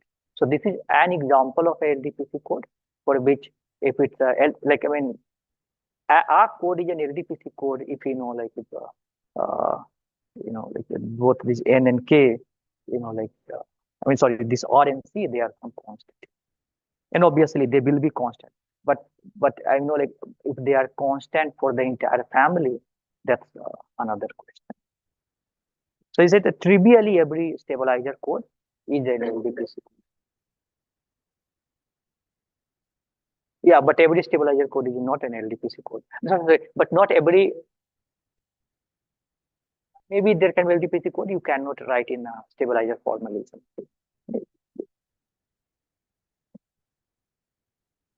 Because I mean, for LDPC code, we are only, like the weight of the check operator should be constant. Like each of them should act on constant number of.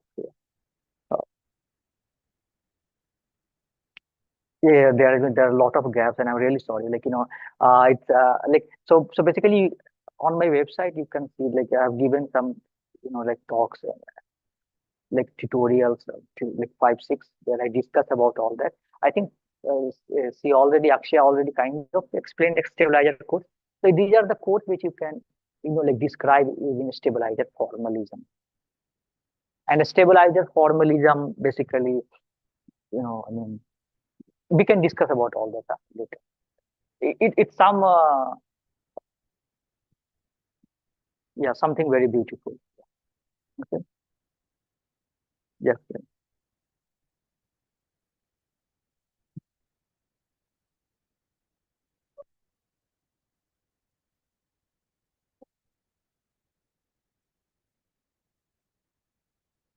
Yeah, yeah. So you will have a bunch of stabilizers, S1, S2, let's say Sk, such that the code space is plus one eigen subspace of all of them.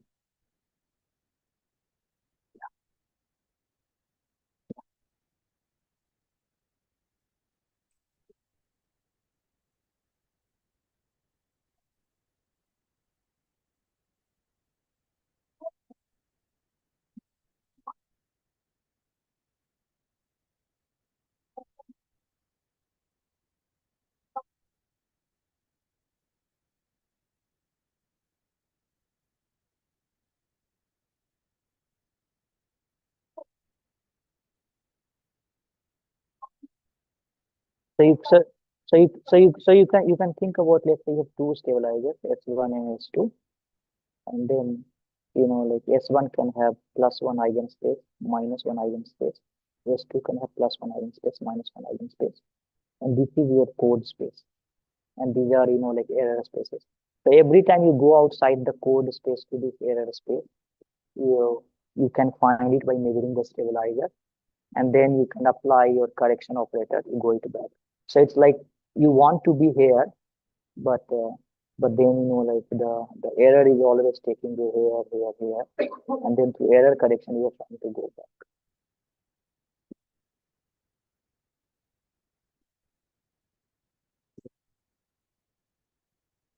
Yeah, I'm just trying to like let's just talk about like what's going on at high level, let's say in the field, and we can discuss in detail some particular questions that we are interested in.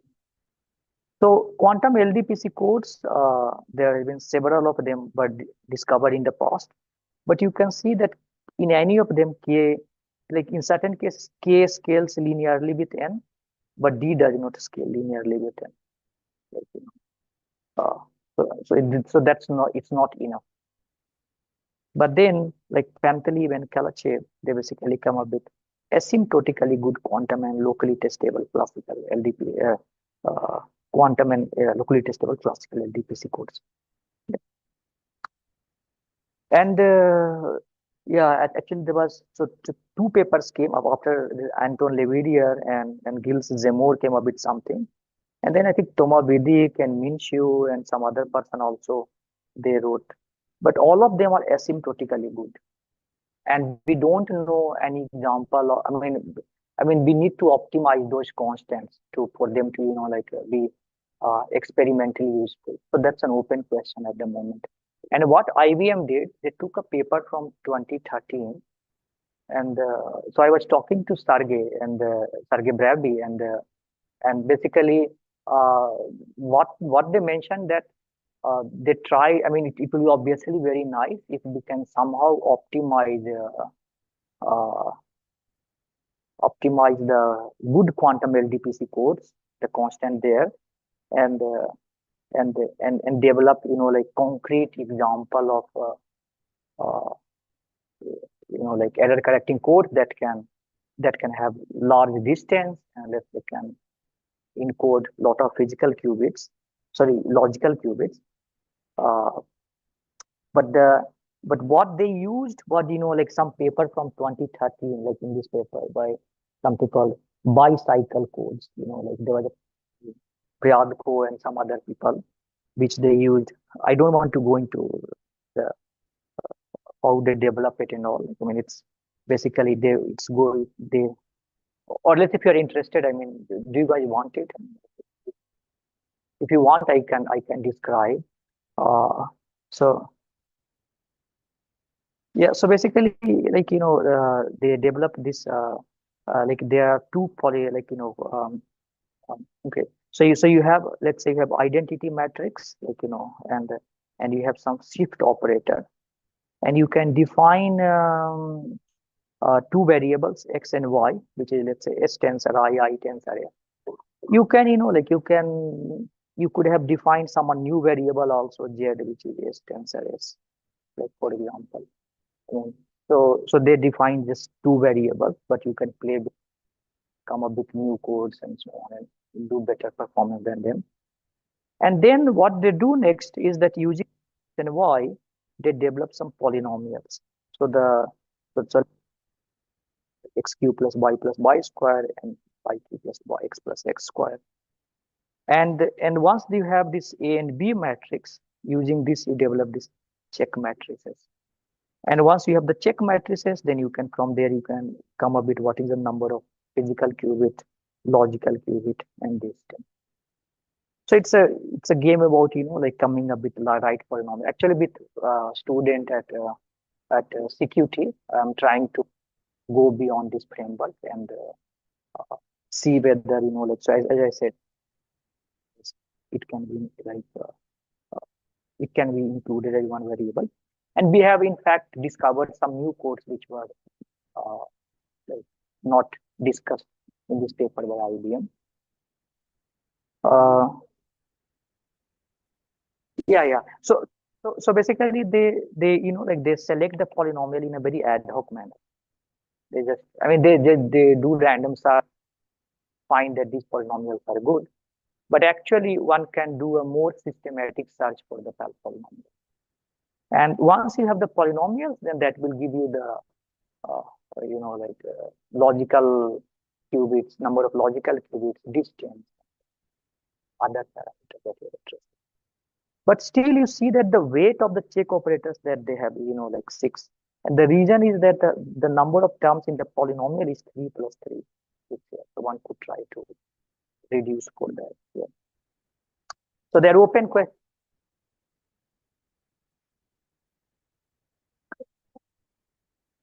No, x is this variable defined here. So it's shift tensor identity, and y is identity tensor shift. But I'm saying that one can do a lot of things here. One could define shift tensor shift, and obviously you have to prove analogous results like equation 3 here.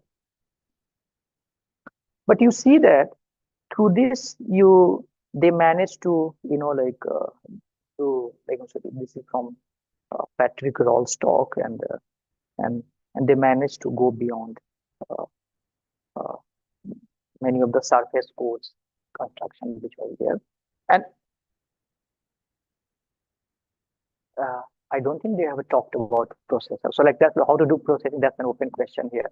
So there are many open questions, how to develop a good decoder for this kind of code. So they were using DPoSD decoder, but building a good decoder is a very much an open question.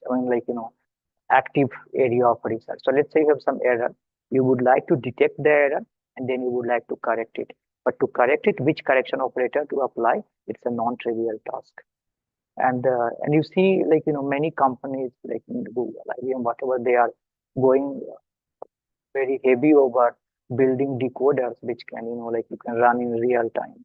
And there are many jobs also for people who are good at decoding and so let's say if you can do good error correction decoding, you can try for a job at Google or some place. So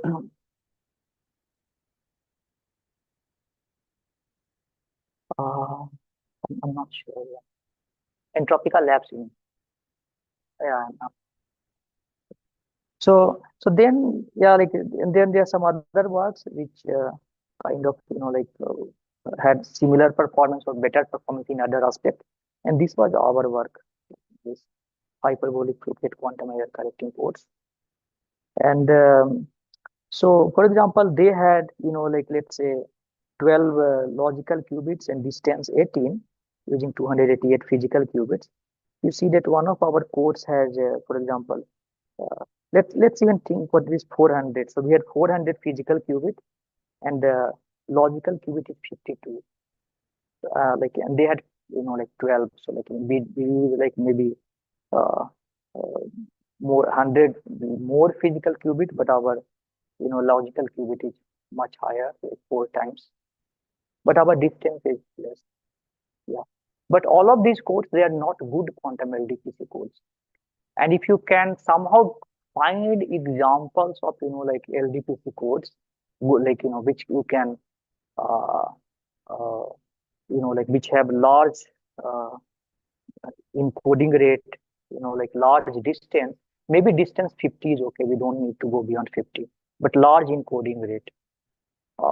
That will be really, like a good problem to work at.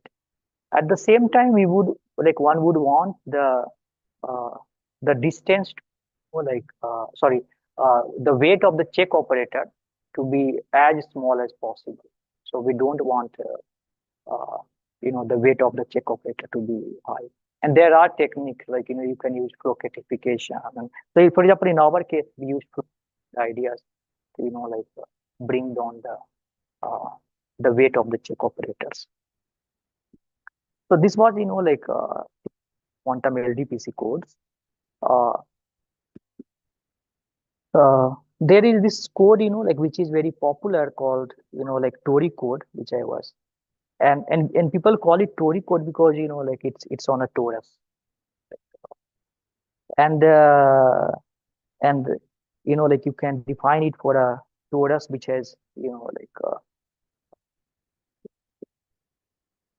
2L square, I mean L cross L lattice, and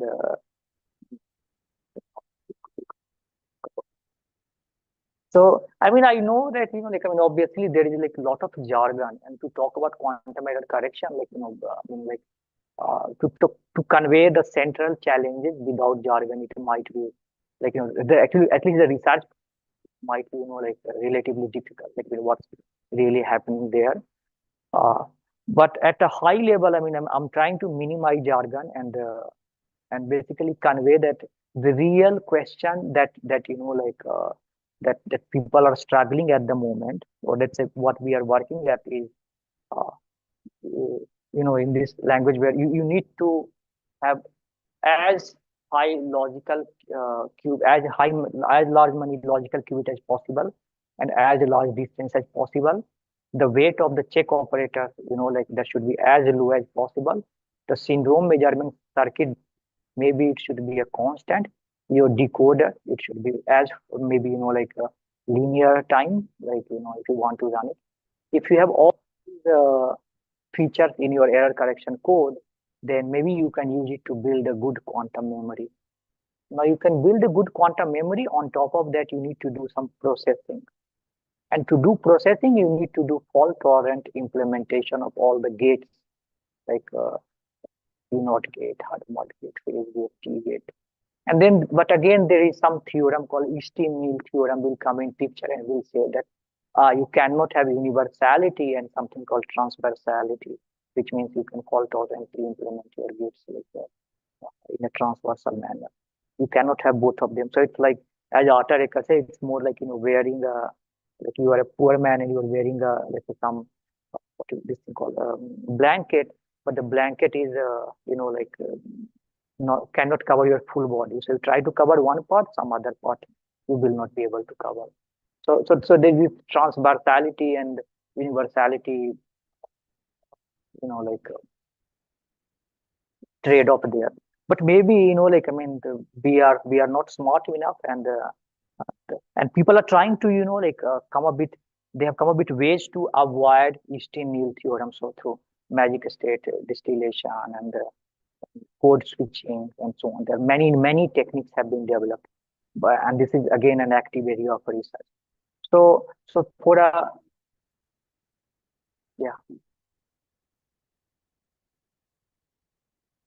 everything is wrong. I think maybe the Clifford ones, right? But then how does it violate the you cannot violate the you can do code switching, but you cannot have one code which you cannot have, because of the Easton-Neal theorem. The theorem will not let you have universality and transversality at the same point. So I mean, so the whole idea, I mean you can forget about everything. The whole idea, the big picture is that we need to come up with quantum error correction codes which can encode large amount of information, can protect us against, like large weight errors, which means it should have, like a high distance. The weight should be the weight of the check operator that you need, that should be, like as small as possible, preferably 2 or 3. And all the operations that you need to perform, there it should not have a high overhead. So let's say the T gate, control not gate, phase gate, and so on. And you need to decode, like, if there is error, you need to decode, and you need to, like correct for the error. And that should happen as fast as possible, because in future what will happen, you will have quantum computer adjacent, there will be a big classical computer, and you will have error from, like, basically your check operator, they will look for the errors, your syndromes, and then you will give it to the classical computer, and classical computer will tell you this recovery operator to apply. And noise is there constantly, like, it's a quantum computing is a fight against decoherence, like the noise is constantly trying to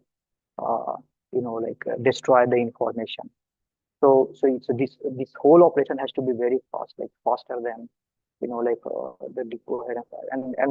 And that part, this has, and obviously people have tried to come up with, like threshold theorems and all, where they can say that with polylogarithmic overhead, given any circuit, we can achieve any target accuracy that we want.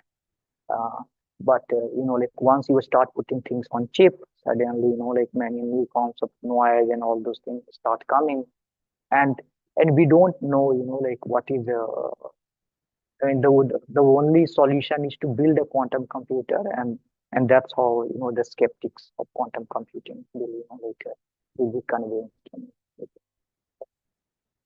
I mean, there are people I know who do not believe in Lorentz theorem. Yeah, I mean, because I think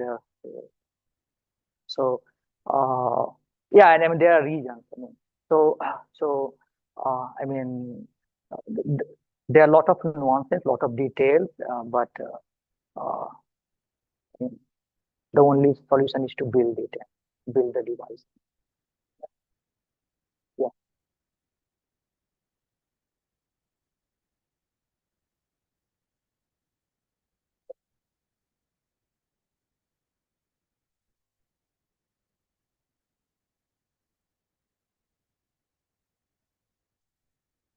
No, I'm talking, like threshold theorem. No, threshold theorem. So threshold theorem basically says that any target accuracy that you want, you can attain that target accuracy by polylogarithmic overhead. So this is a scaling statement. So I said, I mean, so like Akshay was showing a plot where I think she had this P and P threshold. So let's say every gate has error P, which is below some P threshold. Then you can say that any circuit that you want to implement with some target error, like epsilon, with polylogarithmic overhead, you will be able to actually build a bigger circuit which will have that target error epsilon, or no matter what epsilon level.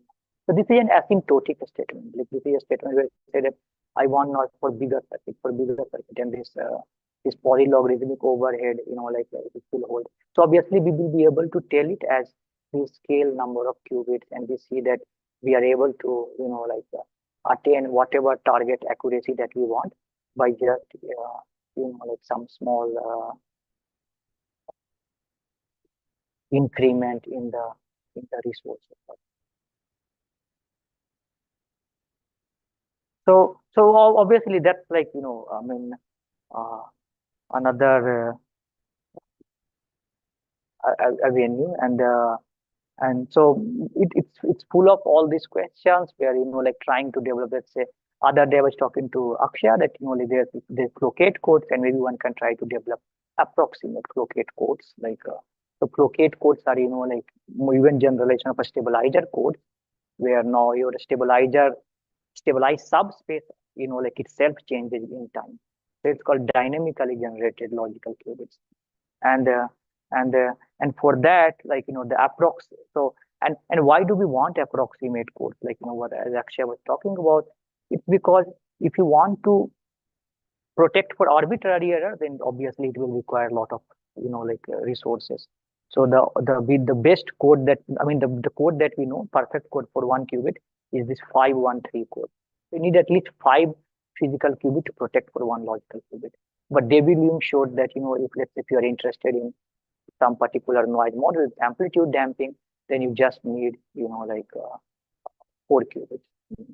So when, you say that maybe there are certain devices where not all noises are, dominant. There are certain noise models which are more dominant. So I can have these adaptive codes. I can have these codes which are tailored for that noise model. So in that case, you can bring down the resources to a lower level. And you can write the discovery of such codes as pair of semi-definite programs through SDP techniques and all. You can explore. So similarly, one could think of, let's say I want to think of Floquet code, and Floquet codes are, not like stabilizer code.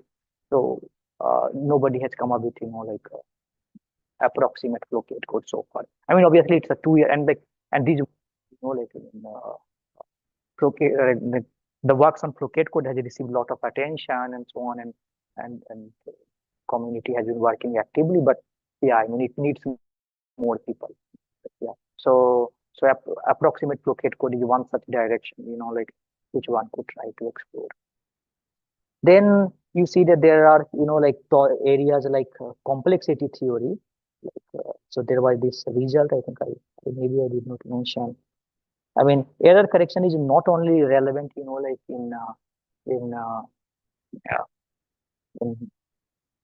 just for protecting information and all, but it has implication in many areas of physics and theoretical computer science, black holes, like in many areas, error correction has found, even from intellectual perspective, it's very appealing.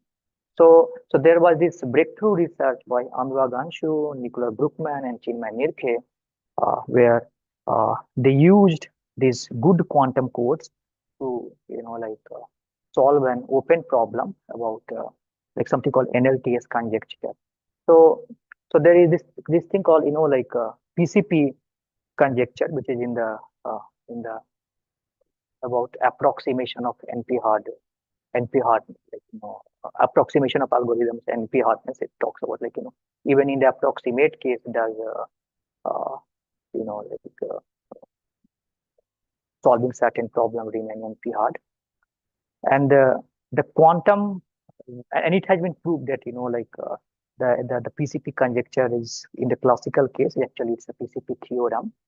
And in the there is this thing called quantum PCP conjecture, which says that you are trying to find, let's say, so you have a decision problem where your goal is to, decide whether the ground state energy given a Hamiltonian is, above some parameter B or below some parameter A, where B minus A is, 1 by polynomial in number of qubits. But let's say instead of 1 by polynomial in number of qubits, I make this gap constant. Like in that case also, is the Hamiltonian ground state problem, this decision problem, remain hard? Does it still remain QMA hard? And if somebody, believes in, let's say, PCP, I mean, in classical case, PCP theorem holds. So, in quantum case, the hunch is that maybe, it will still remain QMA hard. But proving this problem, I mean, this is one of the biggest problem in theoretical quantum computer science. And many people have tried to prove it over the years, and there has been progress, but obviously it will require a lot of work. But in 2014, Hastings and Friedman, they came up with a conjecture called NLTS conjecture. And they said that if quantum PCP conjecture is true, then NLTS conjecture will be true. But so then people try to show that this NLTS conjecture, if this conjecture has been shown to be false, then through contrapositive, you could have shown that, PCP conjecture is false. But what Anurag and Nicolas Bruckmann and Nirkhe basically showed that NLTS conjecture is true. And for that, they used, good quantum LDPC code. So they built some Hamiltonian out of this LDPC code.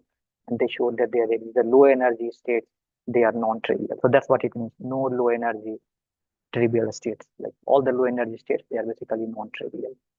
And for that, so basically what it means that if the NLTS conjecture is true, it means that now we don't know whether PCP conjecture is, quantum PCP conjecture is true or not.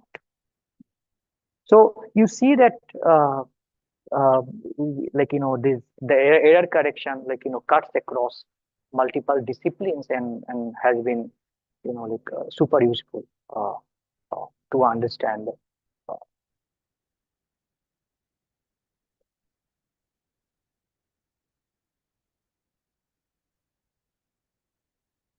So let's say you can write a CSS code, and then you can, let's say, given that code, you can write a Hamiltonian using all the stabilizers, and then given that Hamiltonian, you can talk about the ground state. Then let's say you can NLTS conjecture basically means that no low energy trivial state. So you have the smallest energy state is the ground state, and then low energy means those states which are like close to ground state, and no low energy trivial state conjecture basically means that these states are like non-trivial, which means to represent them you need more than constant depth circuit. And what Anurag and others showed that they require like more than logarithmic depth circuit. So that's basically it. And for that they use good quantum codes. So you see that I mean, so obviously, I mean, and there's a lot of, recently there was a paper by Vidic and others, and about good, asymptotically good, locally testable quantum LDPC codes, and maybe like one can, and they're saying in the paper that maybe like, I mean, they do not, they just like they are speculating. They said maybe this can be used to solve the PCP conjecture, like quantum PCP conjecture. So quantum, I mean, so let's say if you're interested in complexity theory and quantum PCP conjecture, like the error correction is another, like motivation to, like explore that. And that's like a grand goal. So if you solve that, that's like if you solve it as your PhD thesis. So these are, like really, like, I mean, I'd say good problems, which, like again, get ideas from quantum error correction. Like one final thing that I would like to mention, and I was talking the other day, is let's say we have, like if you think about, let's say, actually there are a couple of points. So we have this cryptography, and we have quantum error correction. And in cryptography, you you have some information, you encrypt it, and then there is some adversary, and then you decrypt it. And the adversary tries to corrupt your information.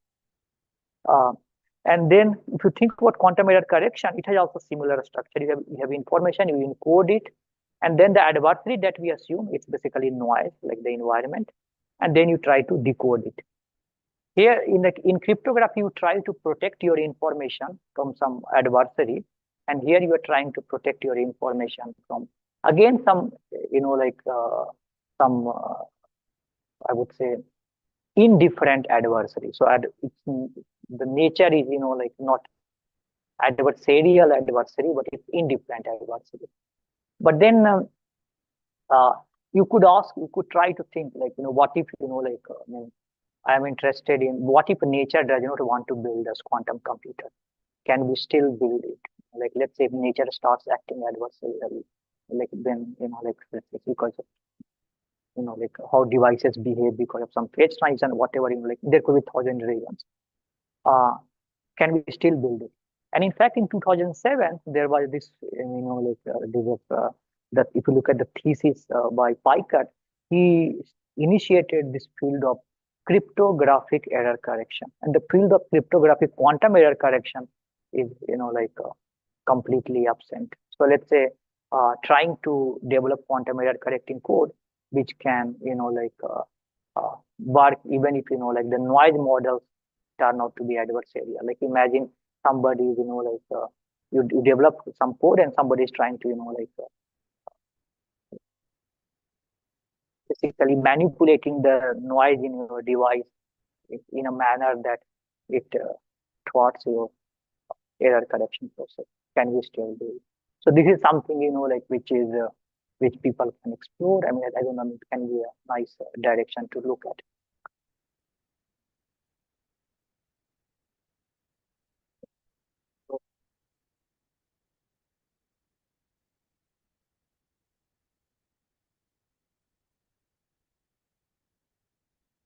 No, no. So yeah, yeah. So, I mean, people, for example, they have used correction for various different areas. So let's say they have used it for like improving quantum sensing. They have used it for like. But I'm thinking what I'm saying that like maybe we can use ideas from other fields to like bring it back to. And there's a lot of a structure. I mean, and related to this structure, like similarity in structure between quantum and like in cryptography and error correction. The final point I would like to make. I will stop. Okay, okay. Sure.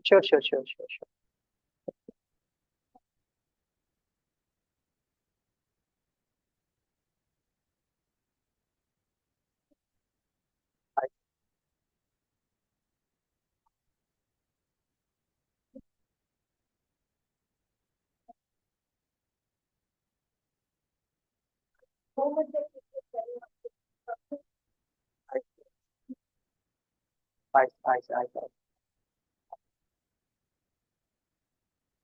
yeah, yeah, yeah. So I am more like suggesting the other direction where like and like just final remark I would like to make, and I will close is if you look at like there's a in 1995 there was a in Steam's code. Steam uses uh, uncertainty principle to develop a Steam code.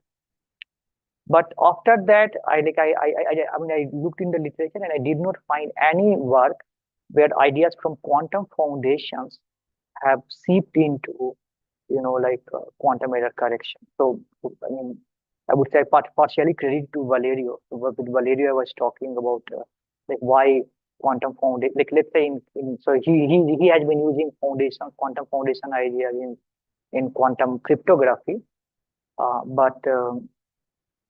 but and cryptography and error correction has so much similarity. But in quantum error correction, what we are using is more or less, I would say, quantization of classical error correction. Obviously, there are some more non-triviality, but it's like we are trying to look at, for inspiration, we look at the classical case and we, like quantize it. But if you look at quantum cryptography, let's say things like QKD and so on, you have device independent security, and all that comes from, like violation of Bell inequality. The analog of that does not exist classically. And people have used several quantum foundation ideas to like come up with nice results in the quantum cryptography. But such like this kind of approach is completely missing in quantum error correction. And I mean, again, it would be nice if one can like let's say take Steam's like paper and see whether like one can build on it to let's say show some connection between some quantum points from like Bell non-locality or whatever and quantum error correction. So that's it.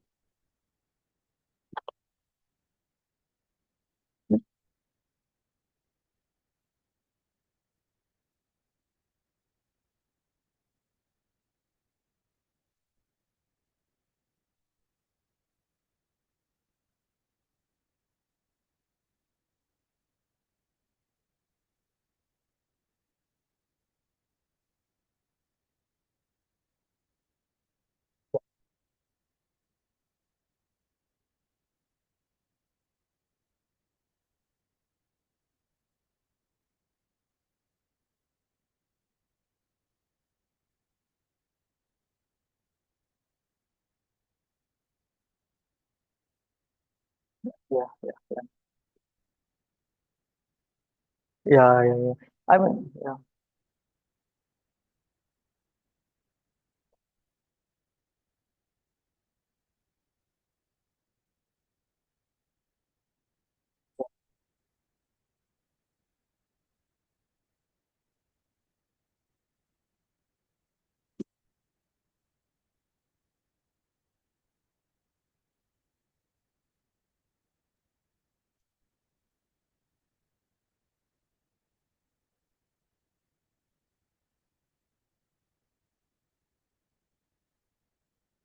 You want?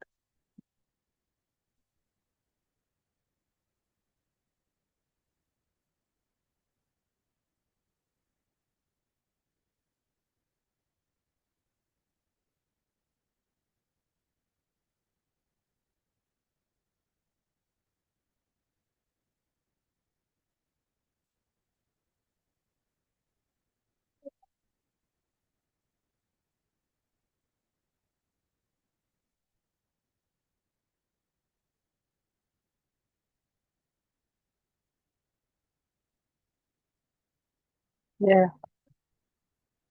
No, no, I could stop.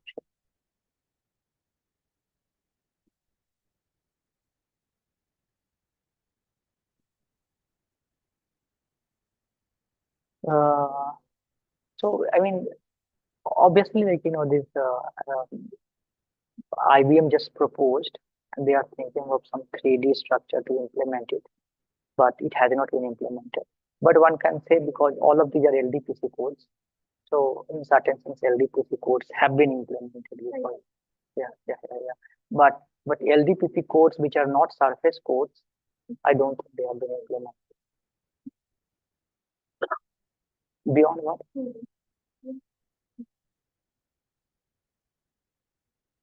mean like 3D surface?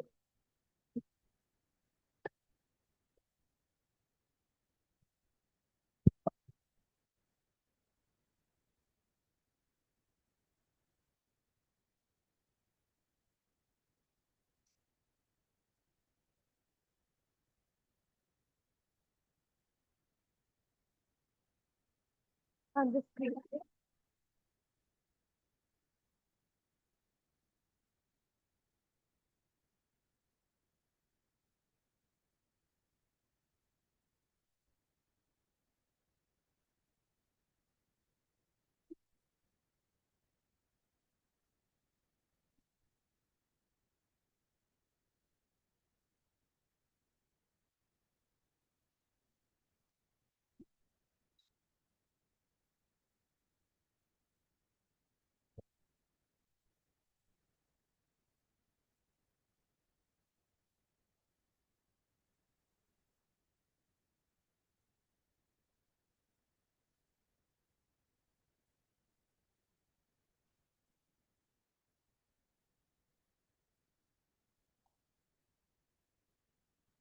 Yeah.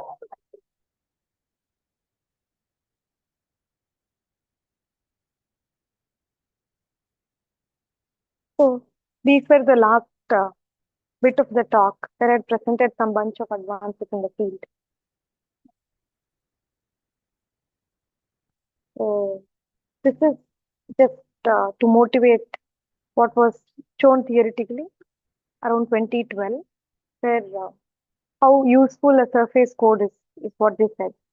So uh, the plot basically says as you increase the size of a surface code is a quantum error correcting code that we are talking about. As you increase the size of that lattice, you can actually start achieving very low error rate, quite low error rate for the logical qubits.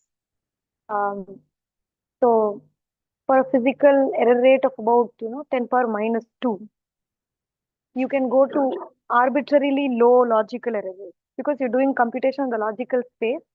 You aim to achieve very, very low error rate to be able to accept your final result of the computation more reliably. So this was one of the sort of a big bang kind of a result.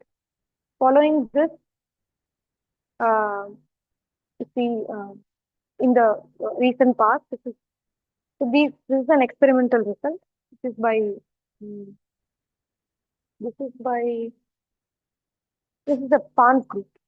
So this is a result from Pans group. There they have implemented a 17 qubit surface core and with the gate fidelity of about 99.2%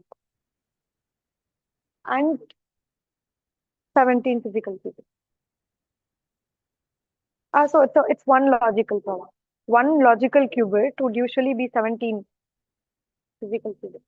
And the lifetime of the logical qubit increased to 64 microseconds from 35 microseconds. with the kind of error correction they did using this. They've been able to prolong the lifetime of the logical qubit from 35 microseconds, where 35 microseconds is the lifetime of each of the constituent physical qubits. This is one. The error rate is error rate of the logical qubit. So one may have to actually calculate from one of the formulas that I presented initially, where I said how the error rate is related to the lifetime. No, I don't remember that. I did not note it here. I can just tell you how one can. Okay, maybe I can. Okay. Yeah. So this is like 1 minus e power minus t by t1. You can calculate from t1 being 64 microseconds. You can just go on and back calculate the error rate. I think it should be there. I just haven't noted. They have mentioned it in terms of the lifetime, so I thought it makes more meaning when I say the lifetime has increased. Either of the two, right? They either mentioned that the lifetime has increased or the error rate has come down. So they talk about logical error rate being less or the increase in the lifetime. Okay, yeah, I have some other slides, but those are those mentioned in a different way. They talk about the error rate. Okay, this is a recent result by Google, where they do a distance 3 surface core and distance 5 surface core. This is just to illustrate that with the increase in the lattice size, the error rates actually come down, which is noticeable with the blue line here. So the blue line just shows that the error rates are, so the red one is a smaller sized surface core, the blue one is a bigger sized surface core. So, as you see, the error rates have actually come down. This is one of the recent by the Google groups. There is also one logical group. And then this is the latest, the Lukens group, the latest one, where they use a color code to perform. They use a bunch of logical qubits, which are the color code, and they try to obtain a GHZ state, which is a highly entangled state made of. It is a highly entangled state which has this form, right? All zeros and all ones by √2. So this is a logical qubit. So all 0, each of the qubit is a logical qubit. So they obtain the state by starting with a non-fault tolerant color code. Non-fault tolerant because, as you see, the gates are arranged very sequentially in a way they in such a way that the errors are propagated in a very malignant way. So they start with this kind of a initial code. They perform all of these operations and get the GHZ logical qubit state with fidelity of 72%. And the basic 2-qubit physical gate fidelity is 99.5%. So they have high, very good 2-qubit physical error rate, very low as compared to the other ones that I showed. And this is just one of the results. They had many others. The initialization, meaning preparation of this Ket0, the logical qubit, all of those happened at very high fidelity of about 98%, I remember, 98, 99%. But what was interesting was this 2-qubit fidelity that they had, the physical gate fidelity. And yeah, most of those that tried to show an improvement in the logical, the reduction in the logical error rate had very good 2-qubit gates. That's what I noticed. And that's what the theory of that you obtain, you go to a really low error rate, go to values which are less than, this was a threshold that was noted in the experimental data, 0.57% per physical gate. Then you can start seeing advantage with quantum error correction. How do I reduce this?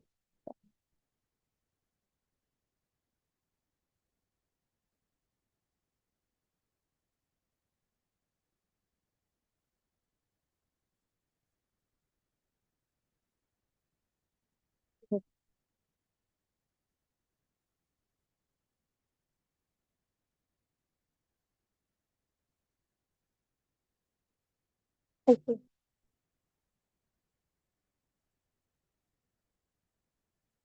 Oh, I see, I see, I see, okay, okay. I'll take a look at it. Okay. What are the possible things that one can try out? Yeah, I think Prasanna was saying that this recent mission, this area, right? Fort has this 99.2.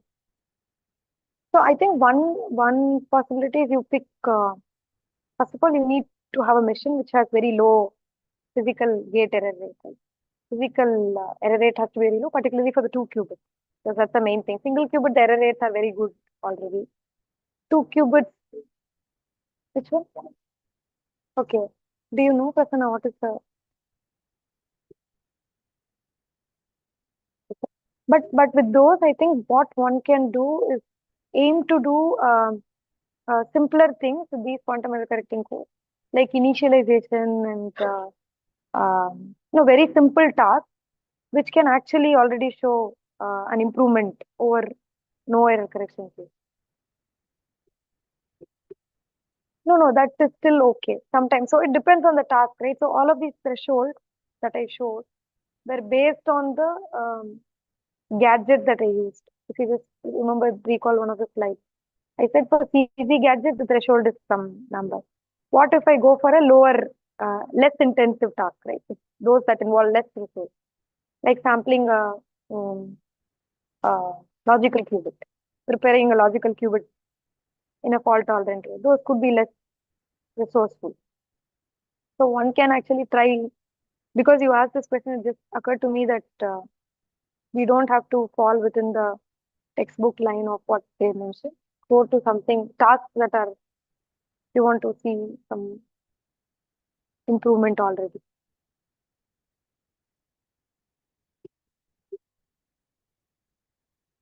This is not Chinese proof. This is France had 90. No. They had very, 99.2 actually. 1 second.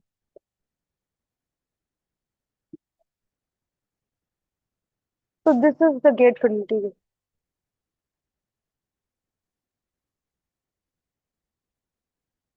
99.2 is the same. That is the Lukin proof. Misha Lukin. 0.5. They had very good. Correct.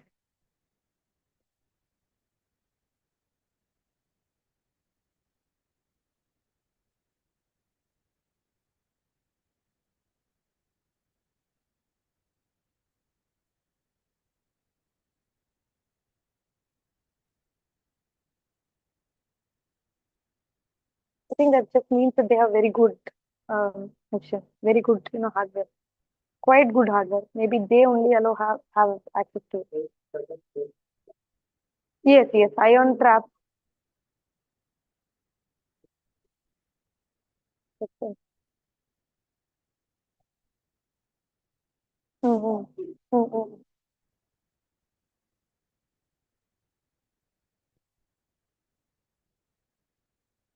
I think it's about the mission. You should really choose good mission to be, if you want to demonstrate really something, some of these, with less resource overhead, choose very good missions that can probably.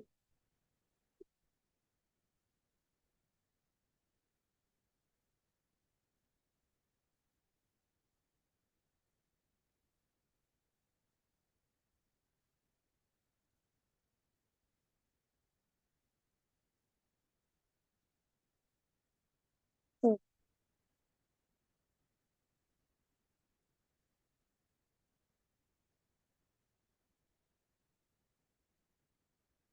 I think the larger depth algorithm would be really a problem, right?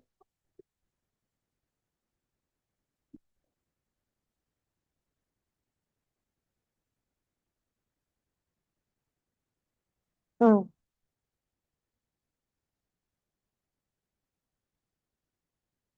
Mm. Mm. Mm.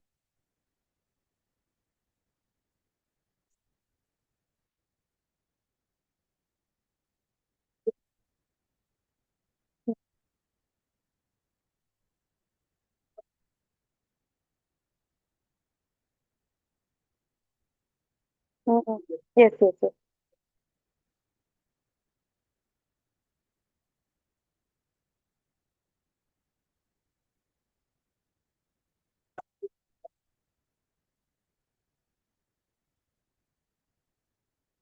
So Kathmandu was 97. Uh-huh. Oh, I see.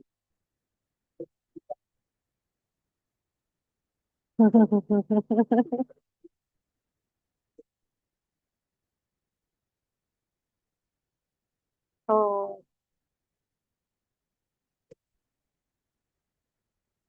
norm.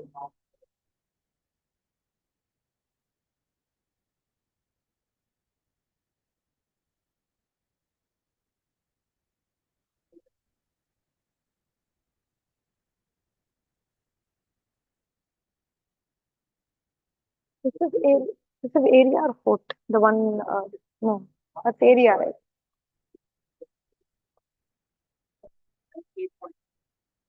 Not so.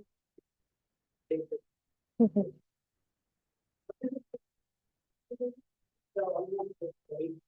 Mhm. Right, right, right, right.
I think